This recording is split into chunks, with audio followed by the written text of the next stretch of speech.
चलिए बेटा आगे बढ़ते हैं। Next is radius of curvature. वैसे मैं आपको लास्ट क्लास में बता चुका था कि रेडियस ऑफ कर्वेचर एग्जैक्टली है क्या और उसका फॉर्मूला क्या है। Radius of curvature circular motion में निकालने की जरूरत नहीं पड़ती। अगर मान लीजिए कि कोई मोशन किसी रैंडम कर्व के अलॉन्ग हुआ तो उस कर्व को भी हम किसी सर्कल का पार्ट मान सकते हैं। जिस सर्कल का आप उसे पार्ट मानोगे मतलब अप्रोक्सीमेटली, तो उस सर्कल का जो सेंटर होगा उसे हम सेंटर ऑफ कर्वेचर कहेंगे और उस सर्कल के रेडियस को हम रेडियस ऑफ कर्वेचर कहेंगे। तो ये अपने आप में बड़ा एक इमेजिनरी सर्कल है जो उस कर्व्ड पाथ पे फिट होता है और उसके रेडियस ऑफ कर्वेचर का बेटा मैंने आपको एक फॉर्मूला बताया था कि जो भी आपकी वेलोसिटी है उसका square divided by perpendicular direction में एक्सेलरेशन। स्पीड पूरी लेनी है लेकिन एक्सेलरेशन सिर्फ वही लेना है जो वेलोसिटी के परपेंडिकुलर हो। बस इतना सा काम काफी बड़ा हमारे लिए। और चलिए एक छोटा सा सवाल करते हैं बेटा। सवाल के खूब सारे पार्ट होंगे, आराम से बड़ा सारा काम निपटा लेंगे अपन। तो ये बड़ा वर्टिकल में मैंने वाई एक्सिस दे रखा है और हॉरिजॉन्टल में मैंने ऐसे एक्स एक्सिस दे रखा है।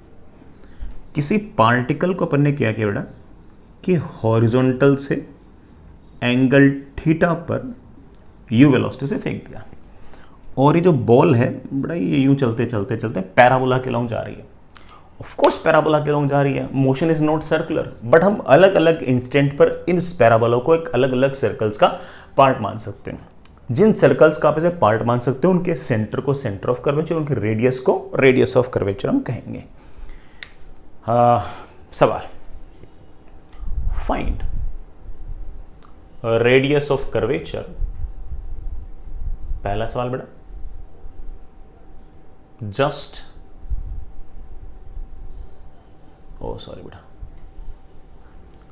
at the time of projection, just at the time of projection, जब फेंका गया है उस टाइम, जिस टाइम जस्ट बड़ा आपने फेंका है उस टाइम।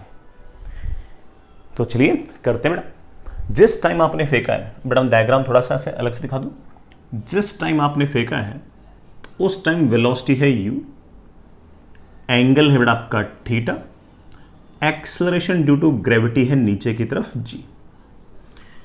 इस वेलोसिटी के परपेंडिकुलर डायरेक्शन में एक लाइन खींच लो, खींच ली बेटा।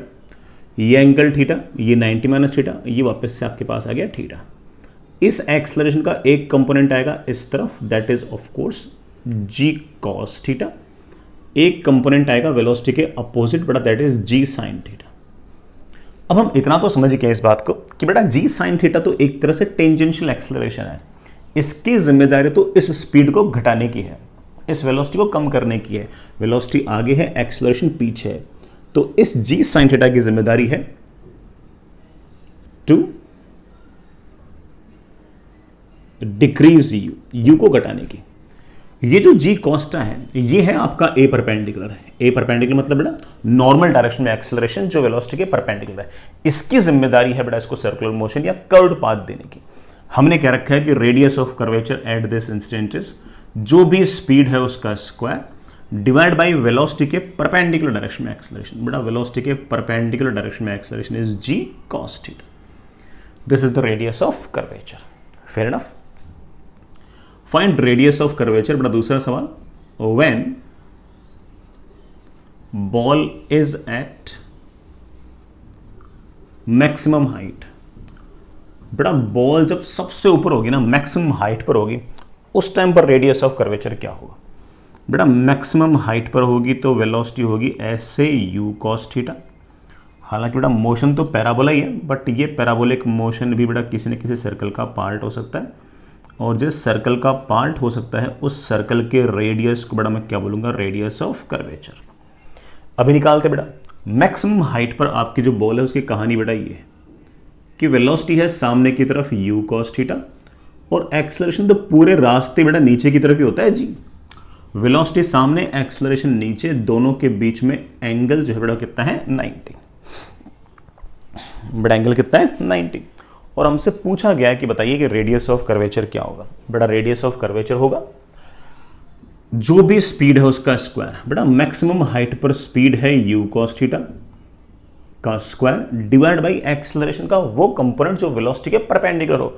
आप बोलोगे कि सर वेलोसिटी तो सामने की तरफ है, एक्सेलरेशन वर्टिकली डाउनवर्ड्स है, वेलोसिटी और एक्सेलरेशन के बीच में एंगल कितना है 90। इसका मतलब एक्सेलरेशन जो g है ये सारा का सारा वेलोसिटी के परपेंडिकुलर ही है, और अगर ये वेलोसिटी के परपेंडिकुलर है तो इसका कोई कंपोनेंट लेने की जरूरत नहीं है। ले बेटा तेरे पास आंसर आ गया u square cos square theta upon G. मुझे ये भी लगता है बेटा कि पूरे के पूरे इस प्रोजेक्टाइल मोशन के अंदर इससे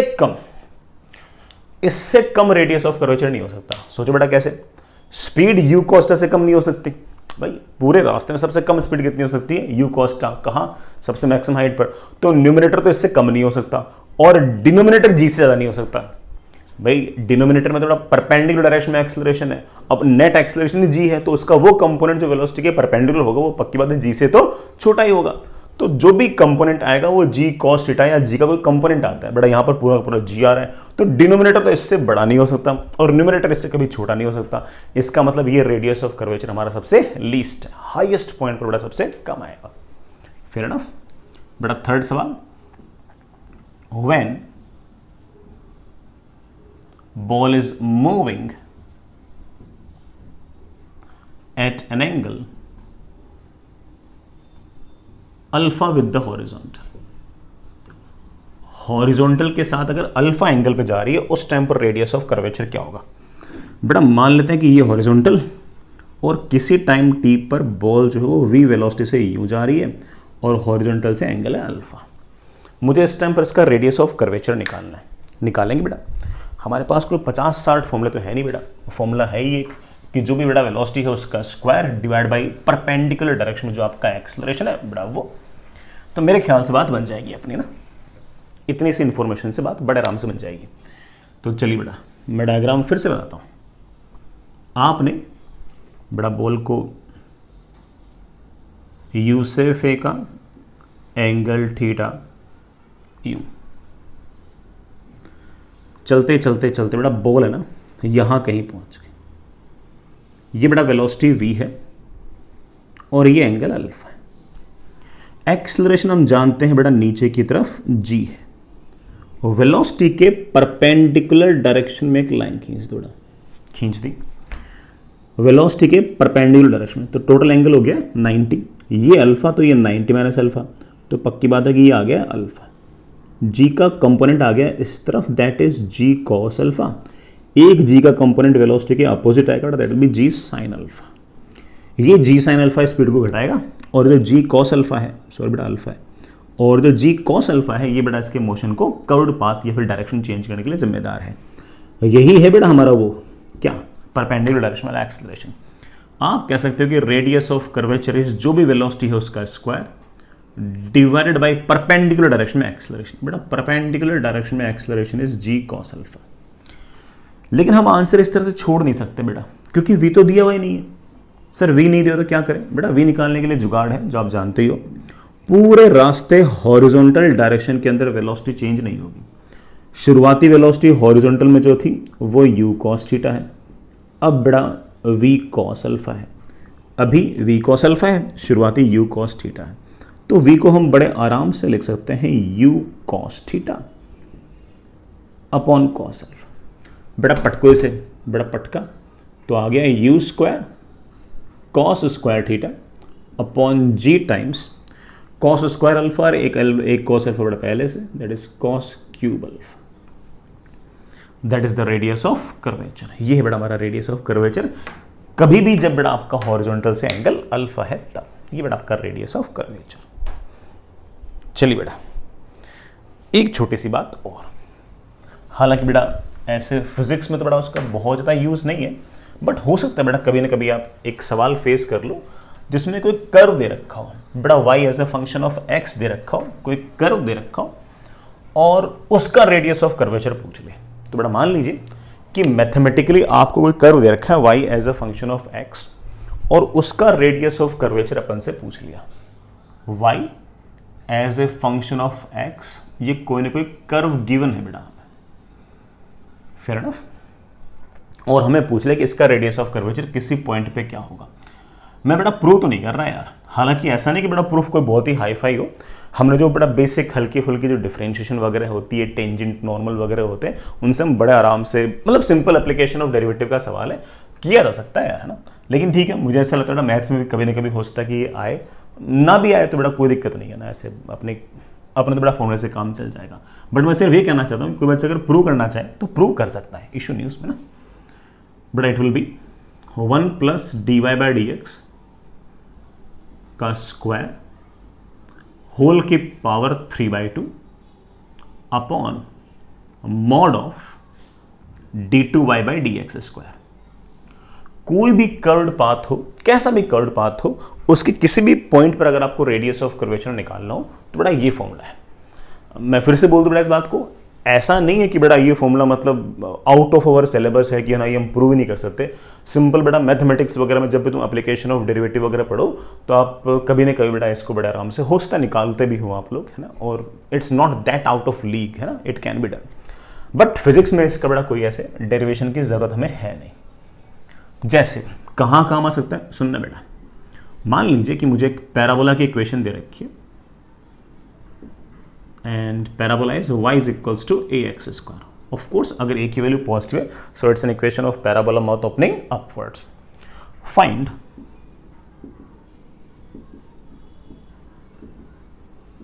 रेडियस ऑफ कर्वेचर एट 0,0। 0,0 पर बेटा इसका रेडियस ऑफ कर्वेचर निकालना है, निकालते हैं बेटा। जैसे y is equals to ax square, it's an equation of parabola, वो भी माउथ ओपनिंग अपवर्ड्स। ये पॉइंट है बेटा आपका 0,0। इस पॉइंट पर आपका जो पैराबोला है बेटा उसे तुम किसी सर्कल का पार्ट मान सकते हो, और जिस भी सर्कल का पार्ट मानोगे उसके सेंटर को तो हम बोल देंगे सेंटर ऑफ कर्वेचर, और उस इमेजिनरी सर्कल का जो रेडियस होगा प्यारे बच्चों उसे हम बोल देंगे radius of curvature. Of course her point पर रेडियस ऑफ कर्वेचर अलग अलग आएगा, इसलिए जानबूझ के मैंने पूछा बेटा कहां पर, ओरिजिन पे 0,0 पे। जैसे मैंने कहा कि बेटा radius of curvature is 1 plus dy by D x. पहले बेटा dy बाई डी एक्स बोलना, आई थिंक बेटा dy by D x is बेटा बोलना क्या 2x, दैट इज 1 प्लस बेटा उसका स्क्वायर करना 4a स्क्वायर एक्स स्क्वायर के होल की पावर 3/2 अपॉन बेटा d2y by D X square. बेटा what is double differentiation, I think double differentiation is 2a। किसी भी x पर बेटा आपका रेडियस ऑफ कर्वेचर ये होगा, किसी भी x पर। लेकिन मेरे बच्चे बोलते हैं मुझे तो 0,0 पूछा है सर, जब x की वैल्यू 0 है वहां पूछा है बेटा, x की वैल्यू को 0 रखा तो ये वाली टर्म बेटा गायब हो गई और मेरे पास ये आंसर आ गया 1/2। ये आ गया 1/2, ये आ गया 1/2, ये रेडियस ऑफ कर्वेचर। चलिए बेटा, कभी भी कोई और रैंडम पाथ हो बेटा बड़े आराम से उसका रेडियस ऑफ कर्वेचर इस तरह से यूज कर सकते हैं। चलिए बेटा आगे चलते हैं। नेक्स्ट इज, हमने सर्कुलर मोशन में खास तौर से बेटा 2 एक्सेलरेशंस देखे। एक की जिम्मेदारी डायरेक्शन चेंज करने की, जिसको हमने सेंट्रीपिटल एक्सेलरेशन बोल दिया। एक की जिम्मेदारी टेंजेंशियल एक की जिम्मेदारी स्पीड चेंज करने की, जैसे हमने टेंजेंशियल एक्सेलरेशन बोल दिया। ठीक है ना, इसी दोनों एक्सेलरेशंस के इर्द गिर्द हम अब सर्कुलर मोशन की डायनामिक्स भी डेवलप करते हैं। When I say dynamics I mean that I am now going to apply बेटा Newton's law, work energy theorem, total mechanical energy conservation, जो भी हमने बेटा पिछले 1-2 वीक के अंदर पढ़ा है वो सारी की सारी बातें आप आराम से अप्लाई कर सकते हैं। चलिए बेटा, next is dynamics of circular motion. Heading लिखिए बेटा, next is dynamics of circular motion. Circular motion का डायनामिक्स देखते हैं। जैसे मैंने कहा बेटा कि डायनामिक्स बोलने का मेरा अर्थ है कि हम फोर्सेस के बारे में डिस्कस करेंगे बेटा, हम वर्क, पावर, एनर्जी वगैरह के बारे में डिस्कस करेंगे। चलिए एक छोटा सा नाम लिखिए बेटा, दैट इज सेंट्रीपिटल फोर्स। बेटा नेक्स्ट इज सेंट्रीपिटल फोर्स। नाम से आइडिया लग गया होगा बेटा, इसका अर्थ है मास इनटू सेंट्रीपिटल एक्सेलरेशन। इसका अर्थ बड़ा सीधा सीधा बोल रहा हूं, it is the force which is always directed towards centre and it is simply mass into centripetal acceleration. बड़ा मान लीजिए कि कोई पार्टिकल ऐसे सर्कुलर मोशन कर रहा है, बड़ा ऐसे सर्कुलर मोशन कर रहा है, और आप जानते हैं कि सर्कुलर मोशन के अंदर मस्ट है कि अगर वेलोसिटी ऐसे है तो ज़रूर सेंटर की तरफ कोई ना कोई एक्सेलरेशन होना चाहिए, एंड दैट एक्सेलरेशन से बड़ा बहुत सारे फॉर्मूले निकाल रखे अपन ने, v² r या फिर ω² इंटू आर या फिर ओमेगा इंटू वी। अगर सेंटर की तरफ एक्सेलरेशन है तो सेंटर की तरफ कोई ना कोई फोर्स भी होना चाहिए, जो सेंटर की तरफ फोर्स होगा उसे हम सेंट्रीपिटल फोर्स बोल देंगे, and simply centripetal force is mass into centripetal acceleration, mass into centripetal acceleration. रही बात बेटा मैग्नीट्यूड की, तो that will be m centripetal acceleration ω² into R लिखो, या बेटा v² r लिखो, या बेटा m into omega into V लिखो, जैसे आपकी इच्छा हो वैसे लिखो। कोई बच्चा कहते हैं सर वेक्टर फॉर्म में, हाँ बेटा बिल्कुल, वेक्टर फॉर्म में आप कह सकते हो कि sir centripetal force is mass into centripetal acceleration.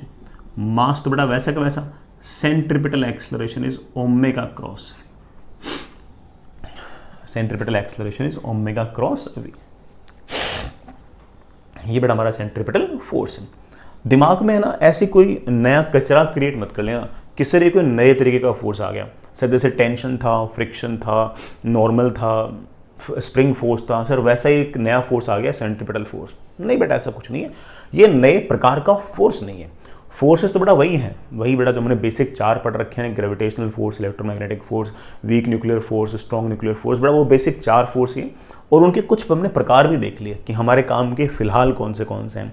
जैसे स्प्रिंग फोर्स देख लिया, tension in string, tension in rod, tension in spring बेटा हो ही गया, नॉर्मल फोर्स, ग्रेविटेशनल फोर्स, यही सारे के सारे फोर्सेस हैं। ये नया फोर्स नहीं है, ये सिर्फ और सिर्फ आपने मास इनटू सेंट्रीपिटल एक्सेलरेशन का नाम निकाल दिया, आपने सिर्फ और सिर्फ मास इनटू सेंट्रीपिटल एक्सेलरेशन का नाम निकाल रखा है। दिमाग में इस तरह का कचरा बिल्कुल मत क्रिएट करना कि सिर्फ कोई नए प्रकार का फोर्स आ गया है। नए प्रकार का फोर्स नहीं आया है, ये सिर्फ और सिर्फ आपने मास इनटू सेंट्रीपिटल एक्सेलरेशन जो टर्म थी उसका नाम निकाल दिया कि सर ये हमारा सेंट्रीपिटल फोर्स है। ठीक है, ऐसा नहीं कि नया फोर्स आ गया, नहीं नया फोर्स नहीं है। ये बड़ा जो इधर की तरफ फोर्स लगा है जरूर या तो कोई ग्रेविटेशनल फोर्स होगा, ये बड़ा कोई इलेक्ट्रोस्टैटिक फोर्स होगा, ये बड़ा कोई टेंशन होगी स्ट्रिंग के अंदर होगी, वही फोर्स जो हमने अभी तक पढ़ रखे हैं। ये नए प्रकार का फोर्स नहीं है, हमने सिर्फ और सिर्फ मास इनटू सेंट्रीपिटल एक्सेलरेशन का नाम निकाल दिया। I hope that's okay. अगली बात मैं आपसे पूछूं कि बेटा इस सेंट्रीपिटल फोर्स का पावर क्या आएगा, तो आप बोलोगे सर पावर का फॉर्मूला मुझे बता रखा आपने। पावर का फॉर्मूला था फोर्स और वेलोसिटी का डॉट प्रोडक्ट। लेकिन आप बोलोगे सर सेंट्रीपिटल फोर्स ठीक है, वेलोसिटी ठीक है, लेकिन दोनों के बीच में एंगल तो 90 होगा, और अगर 90 होगा तो बेटा पावर कितना आएगा 0, और अगर पावर 0 है तो of course work done by centripetal force पूछेंगे तो बेटा क्या जवाब देंगे हम 0। सेंट्रीपिटल फोर्स किसी प्रकार का कोई वर्क डन नहीं करेगा, क्योंकि फोर्स लग रहा है बेटा ऐसे रेडियल डायरेक्शन में, डिस्प्लेसमेंट ऑफ कोर्स बेटा कैसे है टेंजेंशियल डायरेक्शन में, तो ना तो बेटा सेंट्रीपिटल फोर्स का कोई पावर है, ना ही बेटा उसका कोई वर्क डन है। अच्छा बेटा एक बात हो, वर्क डन नहीं है इस बात का एक अर्थ और निकला कि इसका अर्थ यह है कि सेंट्रीपिटल फोर्स जो है ना वो पार्टिकुलर काइनेटिक एनर्जी को चेंज नहीं कर सकता, क्योंकि काइनेटिक एनर्जी को चेंज करने के लिए चाहिए वर्क डन, और सेंट्रीपिटल फोर्स का अगर वर्क डन नहीं है इसका मतलब ये काइनेटिक एनर्जी चेंज नहीं कर सकता। काइनेटिक एनर्जी चेंज नहीं कर सकता इसका मतलब स्पीड चेंज नहीं कर सकता। आप बोलोगे sir of course centripetal force speed change नहीं कर पाएगा, तो ऑब्वियस बात है, क्योंकि ये मास इनटू सेंट्रीपिटल एक्सेलरेशन है, और सेंट्रीपिटल एक्सेलरेशन भी तो सिर्फ और सिर्फ डायरेक्शन चेंज करने के लिए जिम्मेदार था, स्पीड चेंज करने के जिम्मेदार तो किसकी थी, टेंजेंशियल एक्सेलरेशन की थी। तो सारी बातें आराम से बिल्कुल रिलेट हो पा रही है। एक बात और बोलूंगा बेटा, लिख देता हूं, centripetal force doesn't change kinetic energy और स्पीड। बेटा काइनेटिक एनर्जी और स्पीड चेंज नहीं करते, वेलोसिटी चेंज कर सकते हैं। वेलोसिटी में क्या चेंज करते हैं, तो आप बोलो sir of course direction change करते हैं, कुछ नहीं करते। बेटा this is our centripetal force. तो बेटा फिर से बोल दूं, centripetal force is not a new kind of force, it is just mass into centripetal acceleration। mass into centripetal acceleration जो टर्म थी उसका नाम निकाल दिया हमने सेंट्रीपिटल फोर्स। Fair enough. बाकी हम धीरे धीरे देख लेंगे कि बेटा कैसे जो मैं बात बोल रहा हूँ वो एग्जैक्टली वैलिड होगी, ठीक है। नेक्स्ट इज बेटा next is tangential force,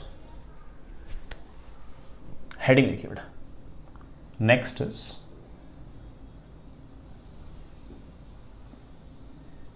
tangential force.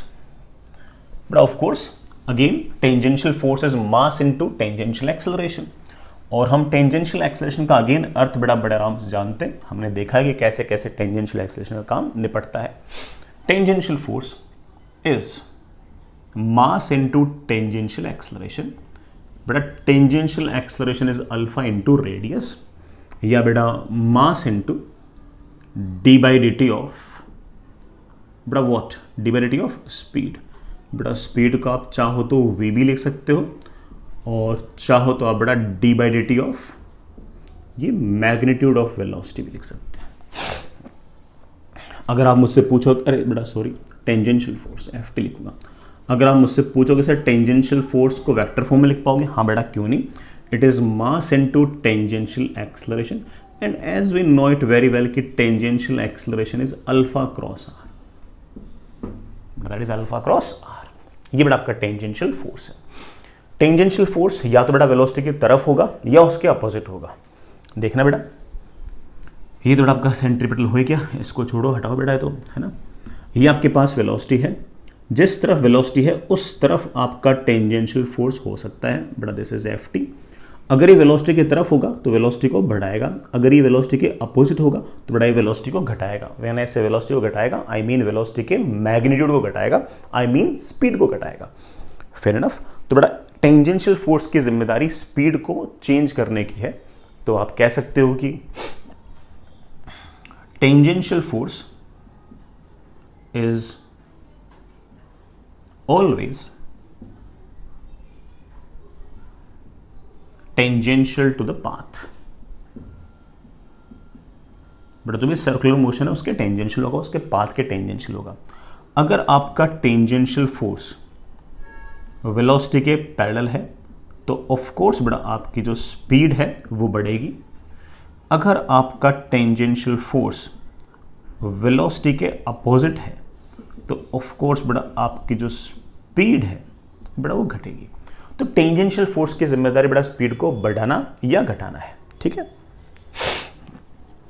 और अगर मान लीजिए कि यूनिफॉर्म सर्कुलर मोशन हुआ, मान लीजिए कि बड़ा यूनिफॉर्म सर्कुलर मोशन हुआ, तो यूनिफॉर्म सर्कुलर मोशन के अंदर तो हम जानते हैं कि हमारा जो स्पीड है बड़ा वो कांस्टेंट है, और अगर स्पीड कांस्टेंट है, ओमेगा कांस्टेंट है, तो आप कह सकते हो कि कोई टेंजेंशियल एक्सेलरेशन नहीं है। और अगर टेंजेंशियल एक्सेलरेशन नहीं तो हम बड़े आराम से कह सकते हैं कोई टेंजेंशियल फोर्स भी नहीं है।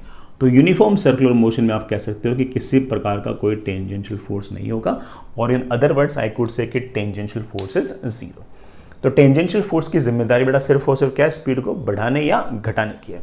अगर मान लीजिए कि स्पीड जीरो हुई बेटा, फिर उस केस में तो हम बेटा स्पीड कांस्टेंट हुई तो उस केस में हम बोल देंगे कि टेंजेंशियल फोर्स है ही नहीं, टेंजेंशियल एक्सेलरेशन भी नहीं है, ठीक है बेटा। चलिए बेटा एक छोटी सी बात और, हमने जिस तरह से बेटा सेंट्रीपिटल फोर्स, टेंजेंशियल फोर्स देखे, हम इन दोनों का रिजल्टेंट भी देख सकते हैं। भाई हमने चाहे एक्सेलरेशन हो चाहे बेटा फोर्स हो, सारी की सारी कहानी को हमने दो पार्ट्स में डिवाइड कर लिया था, एक रेडियल डायरेक्शन में और एक टेंजेंशियल डायरेक्शन में। रेडियल डायरेक्शन के अंदर जो टर्म्स आई एक्सेलरेशन की, उसका नाम अपन ने बेटा रेडियल एक्सेलरेशन या सेंट्रीपिटल एक्सेलरेशन ऐसे निकाल लिया, और दैट एक्सेलरेशन इनटू मास को हमने नाम निकाल दिया सेंट्रीपिटल फोर्स या नॉर्मल फोर्स, या फिर बेटा सॉरी नॉर्मल फोर्स तो नहीं बोलेंगे बेटा, उसको रेडियल फोर्स भी बोल सकते हैं। नॉर्मल फोर्स से बड़ा उसकी फील आती है, हमारा जो इलेक्ट्रोमैग्नेटिक फोर्स है ना उसकी फील आती है।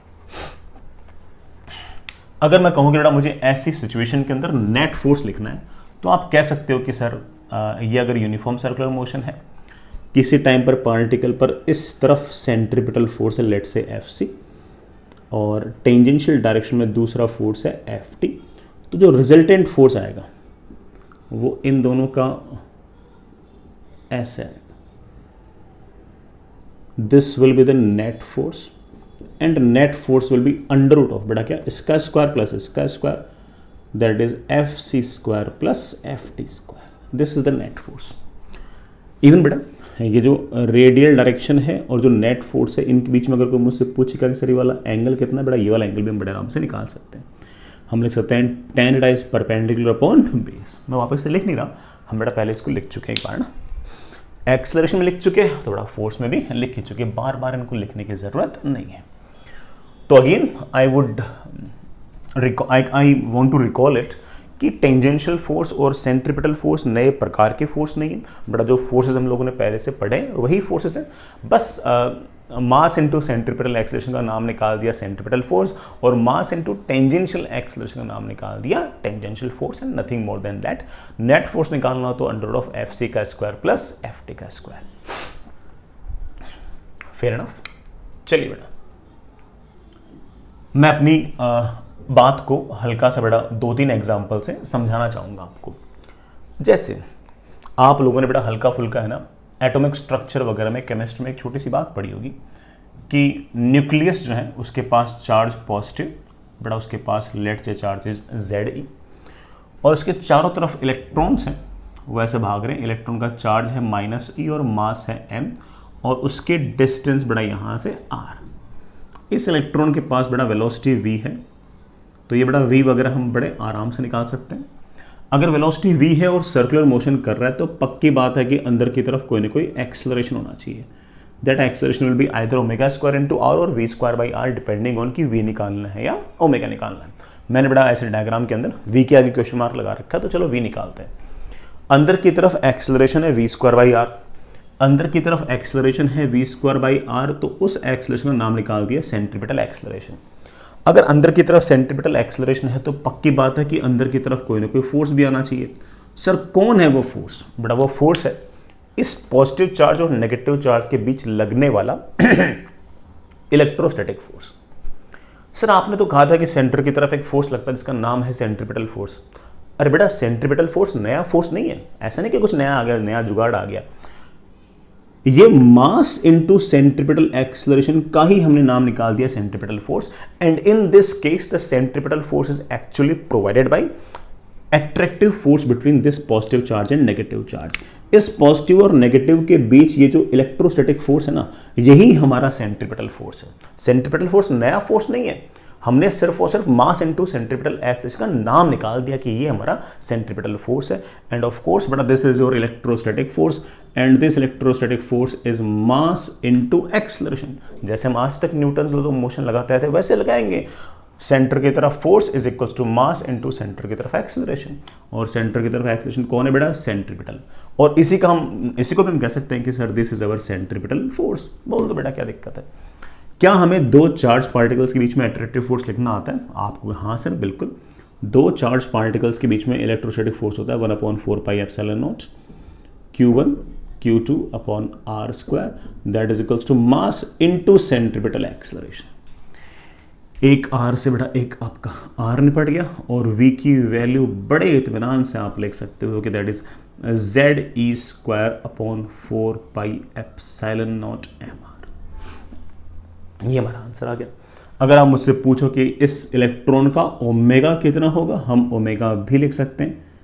Omega is of course V by R, that is under root of ZE square upon 4 pi epsilon not MR cube. और तो और किसी ने अगर मुझसे पूछ लिया कि सर इस इलेक्ट्रॉन को चक्कर काटने में समय कितना लगेगा, उसे हम टाइम पीरियड बोल देंगे। बेटा बता चुका हूँ कि अगर ओमेगा कांस्टेंट है तो टाइम पीरियड आएगा 2 pi by omega. Constant angular velocity से 2 पाई चलना है तो 2 pi by omega, that is 2 pi under root of 4 pi epsilon not MR cube upon ZE square. In this case, this centripetal force is provided by electrostatic force between positive charge and negative charge. There is not a new kind of force कि हाँ भाई कोई नया centripetal force बेटा नाम से कुछ नई चीज़ ले आया, ऐसा नहीं बेटा। ये सिर्फ और सिर्फ मास इनटू सेंट्रीपिटल एक्सेलरेशन का नाम निकाल लिया, इससे ज़्यादा कुछ नहीं है। ठीक है बेटा, ऐसे 2-3 आसान सवाल और बता रहा हूँ जानबूझ के। मैं एक कन्विक्शन चाहता हूँ कि ना आप भी इस मन में बिठा लो इस बात को कि सेंट्रीपिटल फोर्स नया फोर्स नहीं है। इस बात को कन्विंस करने के लिए बेटा हम 1-2 सवाल और करते हैं। सेंट्रीपिटल फोर्स वही फोर्सेस हैं जो हमने आज तक बेटा पढ़ते आए हैं, ऐसा कोई नया नहीं है। सिर्फ नाम निकाल दिया कि मास इनटू सेंट्रीपिटल एक्शन का नाम निकाल दिया बेटा क्या? Centripetal force. तो ऐसा कुछ नया काम हो गया है कि नहीं? जैसे बड़ा प्लेनेटरी मोशन की अगर बात करूं तो कोई स्मॉल एम मास का प्लेनेट जो है बड़ा वो सन के अराउंड सर्कुलर मोशन कर रहा है।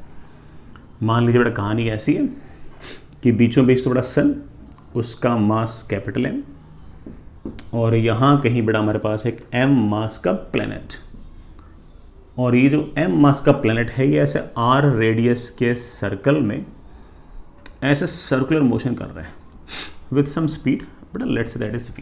आई don't know this velocity, what is this.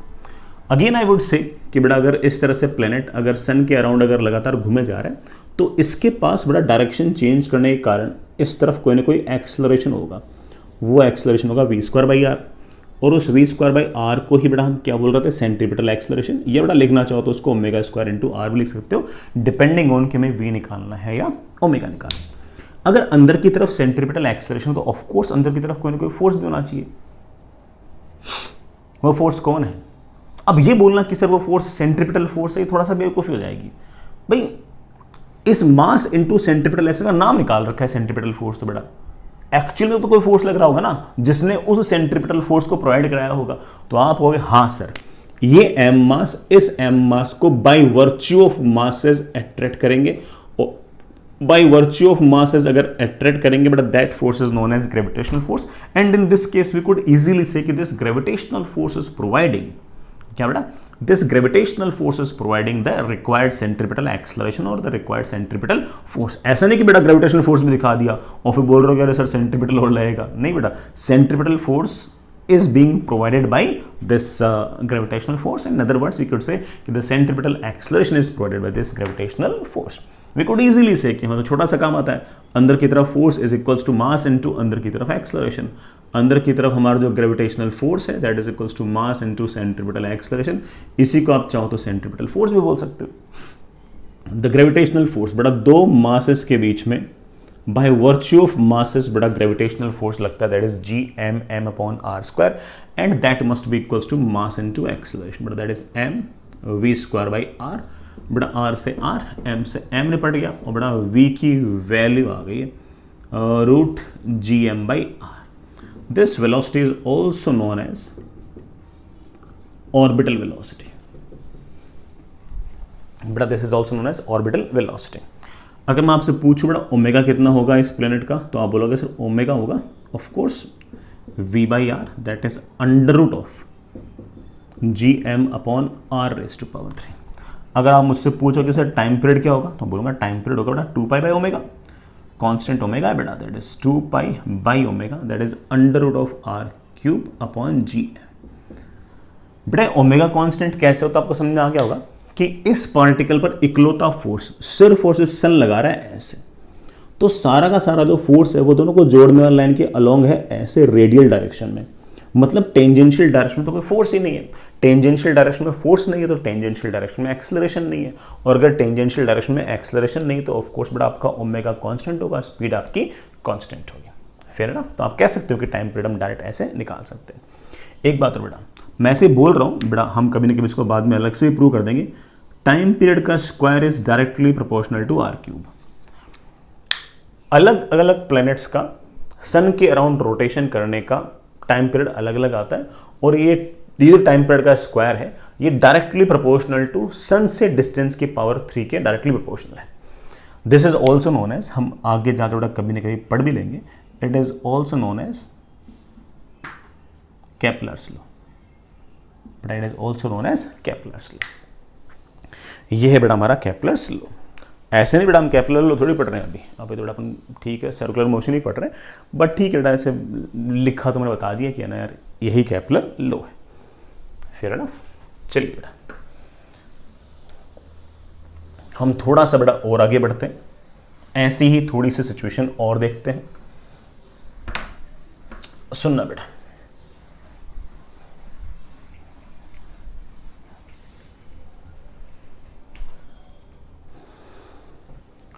सुनना बेटा,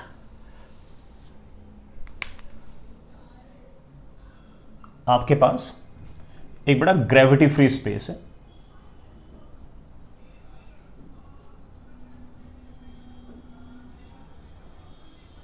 आपके पास बड़ा ग्रेविटी फ्री स्पेस है, बड़ा एक बार mg कंसीडर नहीं करना, ठीक है। और ये बेटा ऐसे कोई रॉड टाइप मान लो बेटा, ठीक। इससे बड़ा एक हॉरिजॉन्टल ऐसे स्प्रिंग निकली हुई है जिसकी नेचुरल लेंथ बड़ा L है, और हमने क्या किया कि किसी m मास के पार्टिकल को ऐसे कांस्टेंट ओमेगा से घुमा रहे हैं बेटा, और वो जो m मास का पार्टिकल है वो बेटा ऐसे साथ साथ साथ साथ घूम भी रहा है, और स्प्रिंग का स्प्रिंग कांस्टेंट बेटा मेरे पास दे रखा है k। बेटा नेचुरल लेंथ L है, मैं ये नहीं कह रहा कि ये लेंथ L है, मैं ये नहीं कह रहा कि लेंथ L है, मैं कह रहा हूं नेचुरल लेंथ L है, मैं ये नहीं कह रहा कि ये लेंथ L है, ठीक है। Find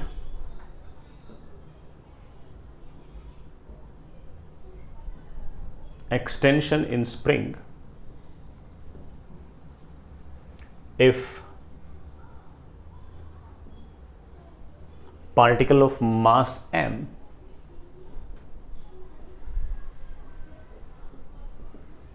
is rotating with angular velocity omega, ठीक है ना।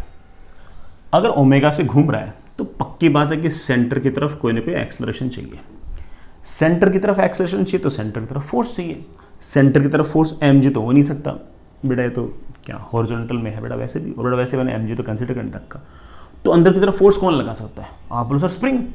पक्की बात है कि स्प्रिंग ने इस तरफ खींच रखा होगा यार, स्प्रिंग तो अपनी तरफ तभी खींचती है जब स्प्रिंग बेटा क्या होती है? एक्सटेंशन। तो पक्की बात है कि स्प्रिंग के अंदर कोई ना कोई एक्सटेंशन आई होगी यार।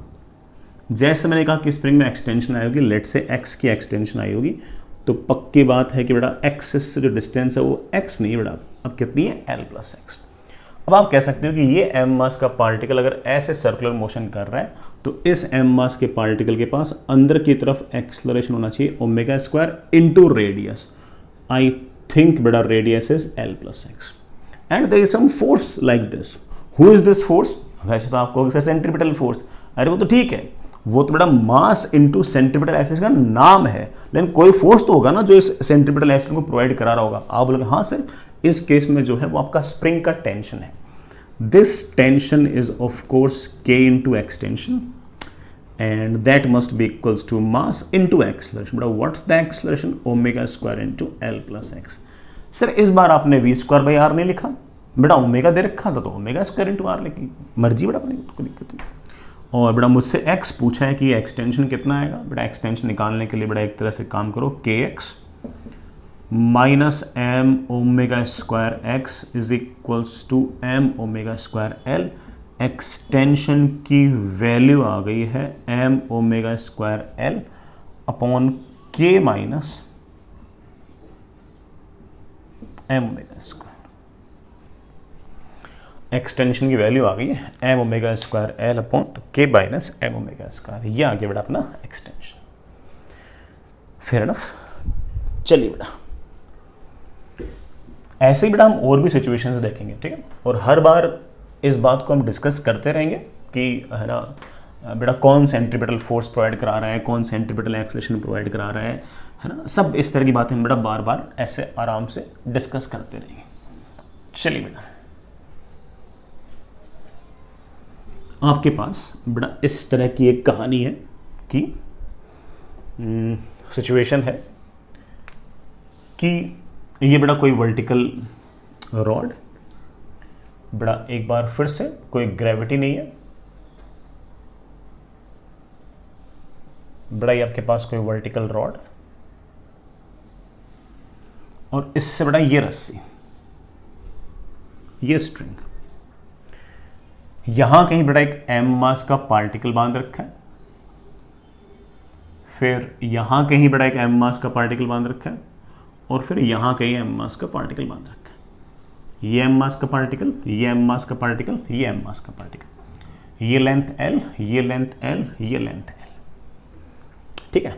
और इस एक्सिस के अबाउट मैं यूं घुमा रहा हूं ओमेगा से, पूरे अरेंजमेंट को यूं घुमा रहा हूं, तो ऑफ कोर्स ये m मास का पार्टिकल r रेडियस में घूमेगा, ये पार्टिकल सॉरी l रेडियस में घूमेगा, ये बेटा 2l रेडियस में घूमेगा, और ये वाला particle of course 3l radius में घूमेगा। लेकिन इतना तो तय है कि बेटा सबका ओमेगा सेम होगा, सबकी स्पीड बराबर नहीं होगी बेटा, सबका ओमेगा सेम होगा। सेम टाइम में बेटा पूरा चक्कर कंप्लीट करेंगे तो सबका ओमेगा तो सेम, मगर बेटा सबकी स्पीड बराबर नहीं है। अगर मैं कहूँ तो इसकी स्पीड को बेटा मैं लिख सकता हूँ, चलो बेटा v1 is omega into L, इसकी स्पीड बेटा v2 इज ओमेगा इंटू बेटा रेडियस, बेटा व्हाट्स द रेडियस 2l। ये बेटा पार्टिकल की स्पीड और ज़्यादा आएगी बेटा, इसकी स्पीड आएगी v3 is equals to omega into 3l। All of them are not having the same speed but all of them are having same omega. फिर है ना, हम स्पीड चाहें तो बेटा निकाल सकते हैं, कोई बहुत बड़ा इतना इश्यू नहीं है। ये रस्सी, ये स्ट्रिंग 1, मैं उल्टा नाम निकालता हूँ बेटा, यहाँ से यहाँ तक बेटा मासलेस स्ट्रिंग है, दिस इज स्ट्रिंग 1, यहाँ से तक मासलेस स्ट्रिंग है बेटा स्ट्रिंग 2, यहाँ से तक मासलेस स्ट्रिंग है बेटा स्ट्रिंग 3। बाकी बेटा आइडियल कंडीशन है। फाइंड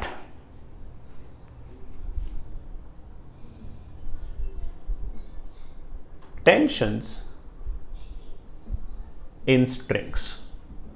बेटा तीनों स्ट्रिंग्स में टेंशन निकालेंगे, बड़े इत्मीनान से निकालेंगे, क्यों नहीं निकालेंगे। सबसे पहले बेटा इस लास्ट वाले पार्टिकल को देखो, इस पार्टिकल को देखो, ये पार्टिकल है और ये हम जानते हैं कि कितने रेडियस में घूम रहा है। मेरे बच्चे बोले हाँ सर दिख रहा है, ये तो 3l रेडियस में घूम रहा है। सर इसका एक्सेलरेशन सेंटर की तरफ कुछ ना कुछ आएगा, सेंट्रीपिटल, ठीक है ना। ओमेगा बेटा कांस्टेंट है, और अगर ओमेगा कांस्टेंट है तो अल्फा नहीं है, अल्फा नहीं है तो टेंजेंशियल एक्सेलरेशन नहीं है, टेंजेंशियल एक्सेलरेशन में टेंजेंशियल फोर्स नहीं है, सिर्फ उस सेंटर की तरफ एक्सेलरेशन है। AC लिख दिया बेटा उसको तुम दो स्टाइल से लिख सकते हो, ओमेगा स्क्वायर इंटू रेडियस। बेटा व्हाट्स द रेडियस, बेटा जिस रेडियस में घूम रहा है दैट इज 3l। को बच्चा कहते सर ये क्यों यूज़ किया, सर मैं v square by R use करूँ। अरे बेटा करो ना, किसने मना किया है। अगर आपने v square by R use किया बेटा तब भी ये आंसर आएगा, वेलोसिटी बेटा इसकी v3 का स्क्वायर अपॉन रेडियस। v3 कितना बेटा, दैट इज 3 ओमेगा l का स्क्वायर अपॉन रेडियस बेटा 3l। अगेन बेटा 3l कैंसिल, एक बेटा 3 वापस से बच जाएगा, वही आंसर वापस आ जाएगा। तो चाहे बेटा वेलोसिटी का स्क्वायर अपॉन आर करो, चाहे ओमेगा स्क्वायर इंटू आर करो, एक ही बात है, कोई अंतर नहीं पड़ता। अगर अंदर की तरफ सेंट्रीपिटल एक्सेलरेशन है तो अंदर की तरफ कोई ना कोई बेटा टेंशन भी तो होनी चाहिए, कोई ना कोई फोर्स भी तो होना चाहिए। आप बोलोगे हाँ सर अंदर की तरफ कोई ना कोई फोर्स तो आएगा। वो फोर्स किसने लगाया, ऑफकोर्स रस्सी ने लगाया। ऑफकोर्स कौन लगाएगी, रस्सी लगाएगी, और रस्सी तन जाएगी और रस्सी बेटा इसको खींचेगी अपनी तरफ। बेटा कितने टेंशन से बेटा, लेट से T1। रस्सी का तो काम ही खींचना होता है, इस पार्टिकल खींचेगी इधर और इस पार्टिकल खींचेगी इधर। रस्सी बेटा धक्का नहीं देती, एक बार रस्सी में अगर तनाव आ गया, खिंचाव आ गया तो इसको खींचेगी इधर, इसको खींचेगी इधर। तो आप बोलोगे कि sir this T1 is providing this centripetal acceleration, and in this case I can say that this T1 is acting like a centripetal force. There is not a new kind of force, the string tension is our centripetal force। और आप एक line में कहोगे कि sir T1 Newton से लगाना, मास into acceleration. बेटा what's the acceleration, 3 omega square l। ये T1 आ गया। चलिए बेटा अब इस m मास को देखते हैं, अब इस m मास को देखते हैं। हम जानते हैं कि ये m मास जो है ये 2l रेडियस में लगातार चक्कर काट रहा है, तो इसके पास बड़ा जरूर सेंटर की तरफ एक्सेलरेशन होना चाहिए और उसकी वैल्यू होनी चाहिए ओमेगा स्क्वायर इंटू रेडियस। बड़ा व्हाट्स द रेडियस, 2l, ये होना चाहिए। Sir v square by R लिखो, बेटा लिखो ना, किसने मना किया, सेम आंसर आएगा। इस पर कौन से फोर्स है, ये दो रस्सियों से जुड़ा हुआ है, रस्सी 1 रस्सी 2, स्ट्रिंग 1 स्ट्रिंग 2। स्ट्रिंग 1 तो अपनी तरफ खींचेगी भाई, स्ट्रिंग का तो काम ही खींचना है बेटा, इसको खींचेगी अपनी तरफ, इसको खींचेगी अपनी तरफ T1 से। ये रस्सी 2 है बेटा, मासलेस स्ट्रिंग है इसलिए यहाँ टेंशन मैंने सेम मान ली थी यार। इस रस्सी में टेंशन T2 मान लो, तो ये बेटा T2 से इसको यूं खींचेगी, ये बेटा T2 इस तरफ। और m मास का पार्टिकल अगर इस तरह से 12 रेडियस के चक्कर काट रहा है तो ऑफ कोर्स सेंटर की तरफ कोई ना कोई एक्सेलरेशन होना चाहिए, दैट एक्सेलरेशन लाइक दिस। हमें तो बड़ा काम ही एक आता है, न्यूटन्स लॉ। और वो न्यूटन्स लॉ क्या है, वो न्यूटन्स लॉ कहता है कि जिस तरफ एक्सेलरेशन है उस तरफ net force equals to mass into acceleration. Acceleration है अंदर की तरफ और अंदर की तरफ फोर्स है दिस माइनस दिस। तो आप बोलोगे sir T2 minus T1 is equals to mass into centre की तरफ acceleration. T2 minus T1, T1 कितना बड़ा, T1 है, 3m omega square L is equals to mass into इस तरफ एक्सलरेशन है ओमेगा स्क्वायर इंटू 2l और T2 की वैल्यू आ गई है 5m ओमेगा स्क्वायर एल।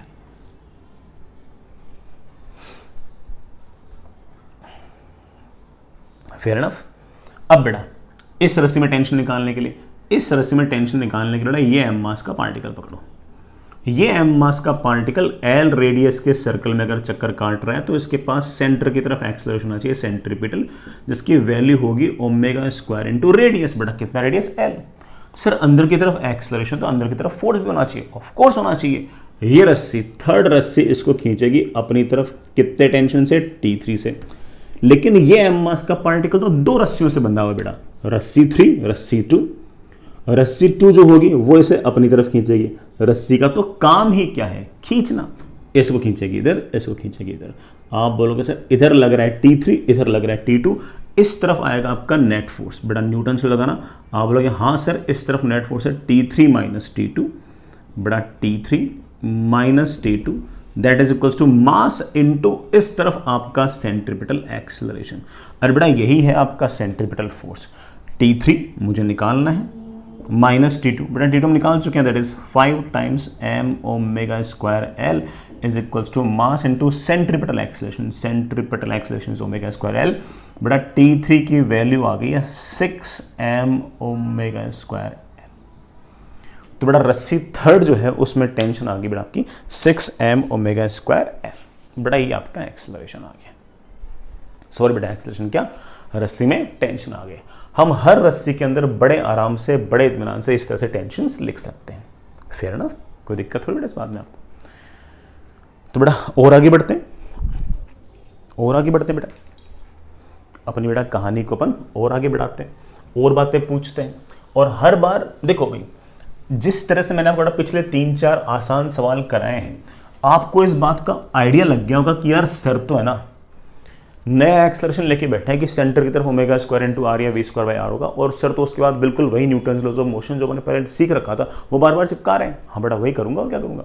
तो अब भी बेटा हमारे पास सारी की सारी जो कहानी होगी वो सिर्फ और सिर्फ बेटा वही न्यूटन्स लॉज ऑफ मोशन ही कहानी है। इसके अलावा कोई और मेरे पास नई बात नहीं है। जो नई बात थी वो सेंट्रीपिटल एक्सेलरेशन का फॉर्मूला था, वो हमने एक बार याद कर लिया तो हमारा बड़े आराम से वैसे भी काम चल गया है ना। चलिए बेटा नेक्स्ट इज 2-4 बेटा है ना काम करते हैं छोटे मोटे। बेटा सबसे पहले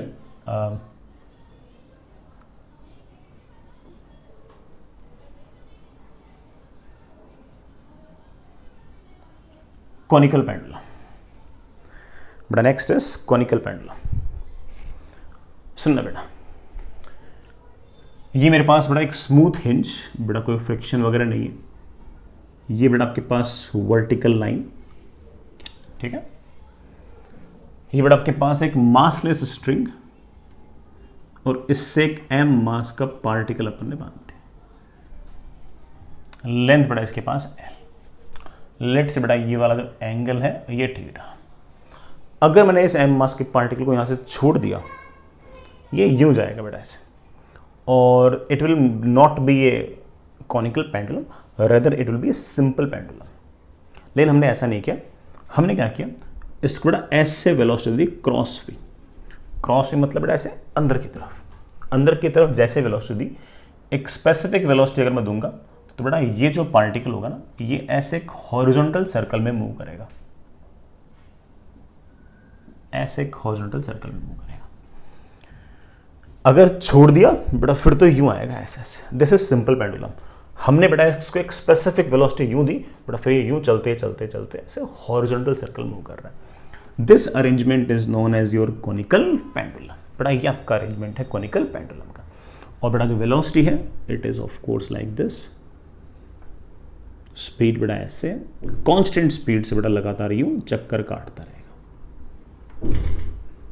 कांस्टेंट स्पीड से लगातार बेटा यूं चक्कर काटे जा रहा है। हम ये स्पीड वगैरह बेटा सब बड़े आराम से कर सकते हैं। इस सर्कुलर मोशन का जो सेंटर है वो ऑफ कोर्स बेटा ये वाला पॉइंट है, मैं उसे सी बोल रहा हूँ। हिंज के बेटा जस्ट नीचे है। ये अगर L है तो हिंज से जितना नीचे है तो आप बोलोगे सर उसको आप L cos थीटा लिख सकते हैं। हिंज से कितना नीचे बेटा इसका centre, L cos theta distance नीचे, मैंने इस L cos थीटा को H लिख दिया है। Fair enough. इस पर कौन से फोर्सेस हैं, आप बोलोगे सर mg ऐसे है और टेंशन ऐसे, बस दो ही फोर्स हैं और कोई फोर्स ही नहीं है। सो सेंट्रीपिटल फोर्स, अरे यार सेंट्रीपिटल फोर्स कोई फोर्स थोड़ी है, सेंट्रीपिटल तो मास इनटू सेंट्रीपिटल ऐसे का नाम है। यूं थोड़ी कि सेंट्रीपिटल फोर्स और दिखा देगा, फोर्स दो ही है बेटा, अर्थ खींच रही नीचे की तरफ, रस्सी खींच रही अपनी तरफ, और कोई फोर्स में दिखता तो बेटा लगा दो। सेंट्रीपिटल फोर्स कोई नया फोर्स थोड़ी है, वो तो बेटा सिर्फ और सिर्फ मास इनटू सेंट्रीपिटल एक्सेंस का नाम है कि नहीं। और अगर ये वाला एंगल थीटा तो बेटा ये वाला एंगल भी आपके पास थीटा। Fair enough. एक भी फोर्स ऐसा नहीं है जो वेलोसिटी की तरफ हो। जरा ध्यान से देखो, ये पार्टिकल, इस पर mg ऐसे, वेलोसिटी बेटा मेरी तरफ है, mg ऐसे, mg और वेलोसिटी के बीच में एंगल है 90। टेंशन ऑफ कोर्स ऐसे, टेंशन ऐसे, वेलोसिटी ऐसे, ऑफ कोर्स टेंशन और वेलोसिटी के बीच में एंगल भी कितना है 90। There is no force which is either along velocity और opposite to the velocity, so of course tangential force in this case comes out to be 0. If tangential force is 0, it gives me tangential acceleration equals to 0. Or tangential acceleration equal to 0, it means that speed is going to be constant. Speed बेटा constant रहेगी। मैं velocity constant नहीं बोल रहा हूँ बेटा, speed constant बोल रहा हूँ। ठीक है बेटा, अब सुनना, ऐसे लगातार चक्कर काट रहा है किसी सर्कल में जिसका रेडियस लेट से r है। r बेटा हम बड़े आराम से बोल सकते हैं कि अगर ये l है तो रेडियस बेटा of course l sin theta है। सर्कुलर मोशन कर रहा है तो सेंटर की तरफ सेंट्रीपिटल एक्सेलरेशन आना तो बहुत ज़रूरी है। जैसे आप चाहो तो बेटा ओमेगा स्क्वायर इंटू आर लिख दो, चाहो बेटा वी स्क्वायर बाई आर लिख दो, मर्जी बेटा आपकी, कोई इशू नहीं है उसमें। मैंने बेटा इसको वी स्क्वायर बाई आर लिख दिया। अब बताओ बेटा, मैं फिर से डायग्राम बनाता हूँ। ये रहा आपका पार्टिकल, कौन से बेटा इस पर फोर्सेस हैं, ज़रा आराम से इत्मीनान से देख के बताओ। तो आप बोलोगे सर टेंशन है, उसके दो कंपोनेंट आएंगे। ऊपर की तरफ टेंशन का कंपोनेंट आएगा टी कॉस थीटा, नीचे की तरफ ऑफ कोर्स बेटा mg तो लगी रहे। हॉरिजॉन्टल डायरेक्शन में टेंशन का एक कंपोनेंट आएगा टी साइन थीटा, और हॉरिजॉन्टल डायरेक्शन में अगर फोर्स आ रहा है टी साइन थीटा, इसको बैलेंस करने वाला कोई नहीं है, तो इस तरफ कोई ना कोई एक्सेलरेशन भी होना चाहिए। और एक्सेलरेशन हम जानते हैं बेटा वी स्क्वायर बाई आर लिखो या ओमेगा स्क्वायर इंटू आर लिखो, एक ही बात है, कोई अंतर नहीं पड़ता। अब मैं आपसे पूछूं कि who is providing the centripetal acceleration, then you would say किस component of tension, the component of tension is T sine theta. So who is acting like a centripetal force, तो आपको sir T sine theta is acting like a centripetal force.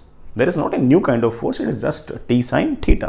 तो t sin theta is acting like a centripetal force। और बेटा again बताओ, vertical direction में कौन सा force बड़ा है? बच्चे बोले सर एक्सेलरेशन हॉरिजॉन्टल में है, तो वर्टिकल डायरेक्शन में एक्सेलरेशन होना ही नहीं चाहिए, तो ऊपर का फोर्स बराबर नीचे का फोर्स, और हमारे पास आ गया t cos theta equals to mg।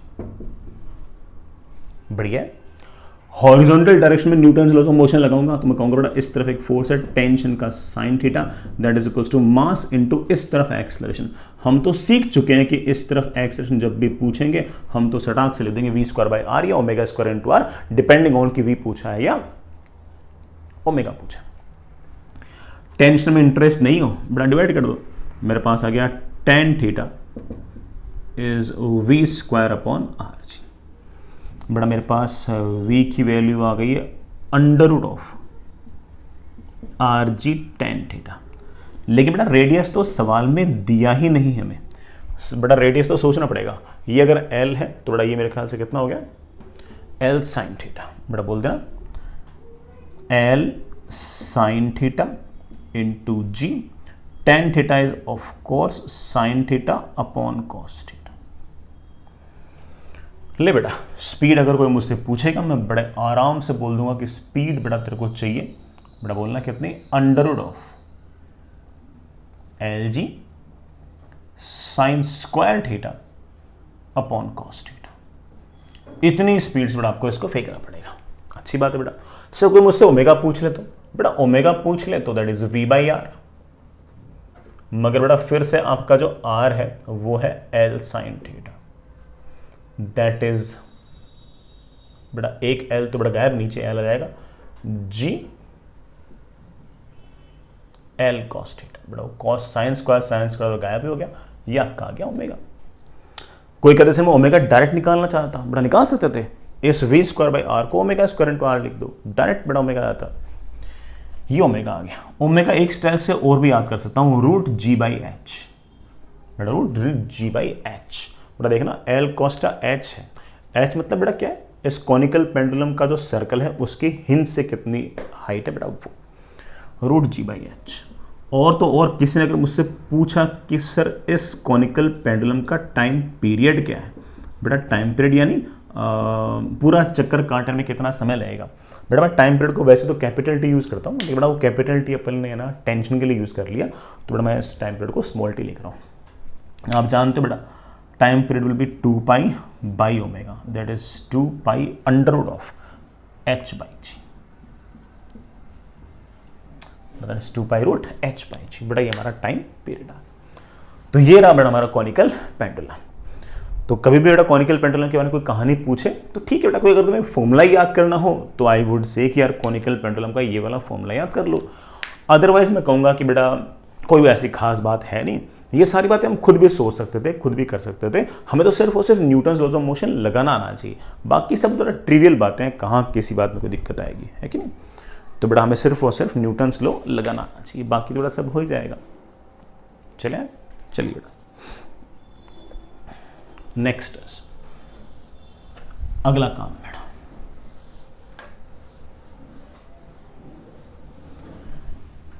अगला काम ऐसी बेटा थ्योरेटिकल बात और है, थ्योरेटिकल है बेटा, ठीक है। मैं उसी बहाने उसी थ्योरी के बहाने बेटा मैंने थोड़ा बहुत आपको ना हल्का फुल्का न्यूटन्स लॉ ऑफ मोशन लगाना सिखा रहा हूँ, फिर अपन सवाल धीरे धीरे टफ करते रहेंगे, सब बन जाएगा अपन से, कोई चिंता वाली बात नहीं, सब हो जाएगा अपन से। चलिए बेटा नेक्स्ट बेटा नेक्स्ट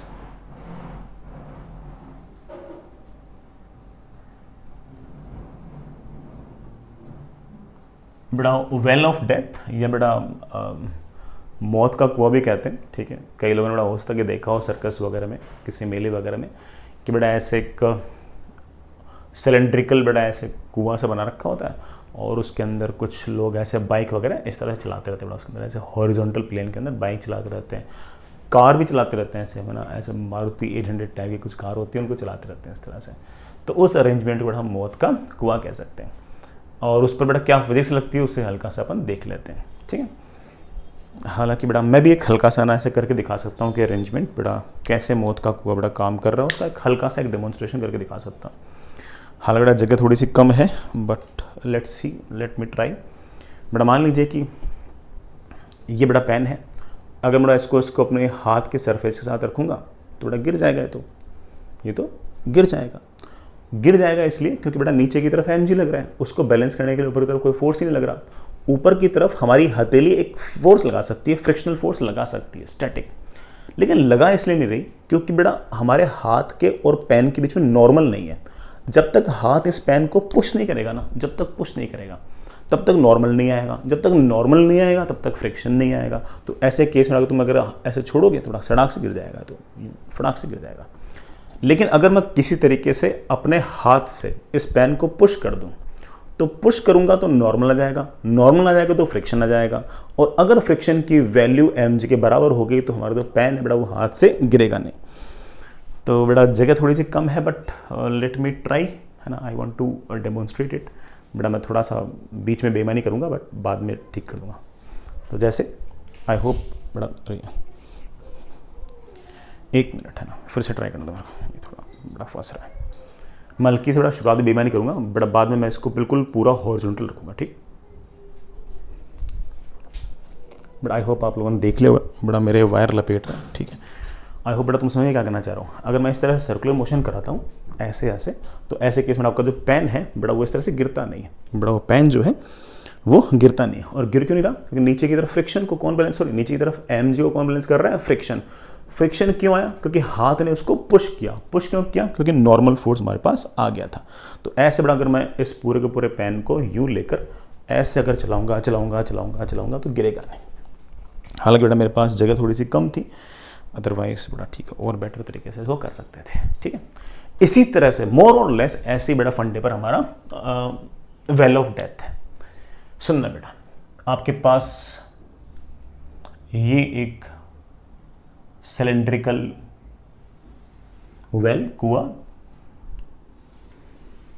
इसके अंदर इसका जो रेडियस है बेटा वो लेट से r है बेटा, इसका जो रेडियस है बेटा वो r है। कोई बंदा बेटा बाइक चला रहा है, बाइक के टायर और इस सिलेंड्रिकल सरफेस के बीच में कोफिशिएंट ऑफ फ्रिक्शन बेटा म्यू है।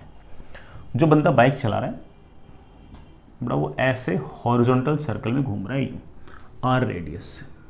मान लीजिए बेटा किसी ने किसी वेलोसिटी v से। अब सुनना बेटा, जो बाइक के टायर है ना उनके और जो दीवार है उनके बीच में बेटा कोई स्लिपिंग नहीं है।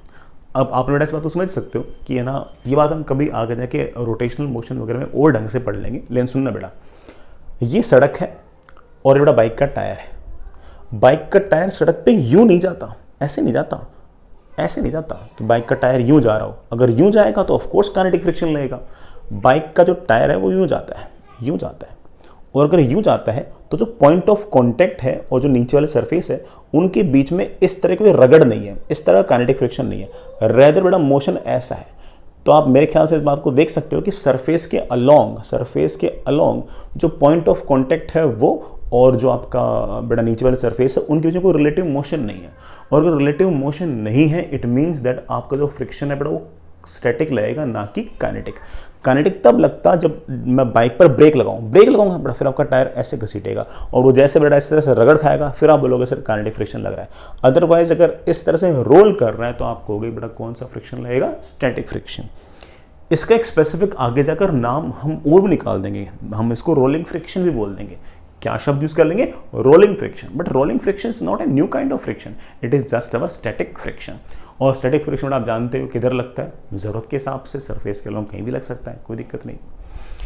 तो चलिए बेटा, ये बाइक वाला इंसान बेटा ऐसे बाइक चला रहा है यूं। बाइक की और इंसान का बेटा कुल मिलाकर जो मास है वो m है। इस बाइक पर सबसे पहले नीचे की तरफ अर्थ का पुल है बेटा, क्या है? mg।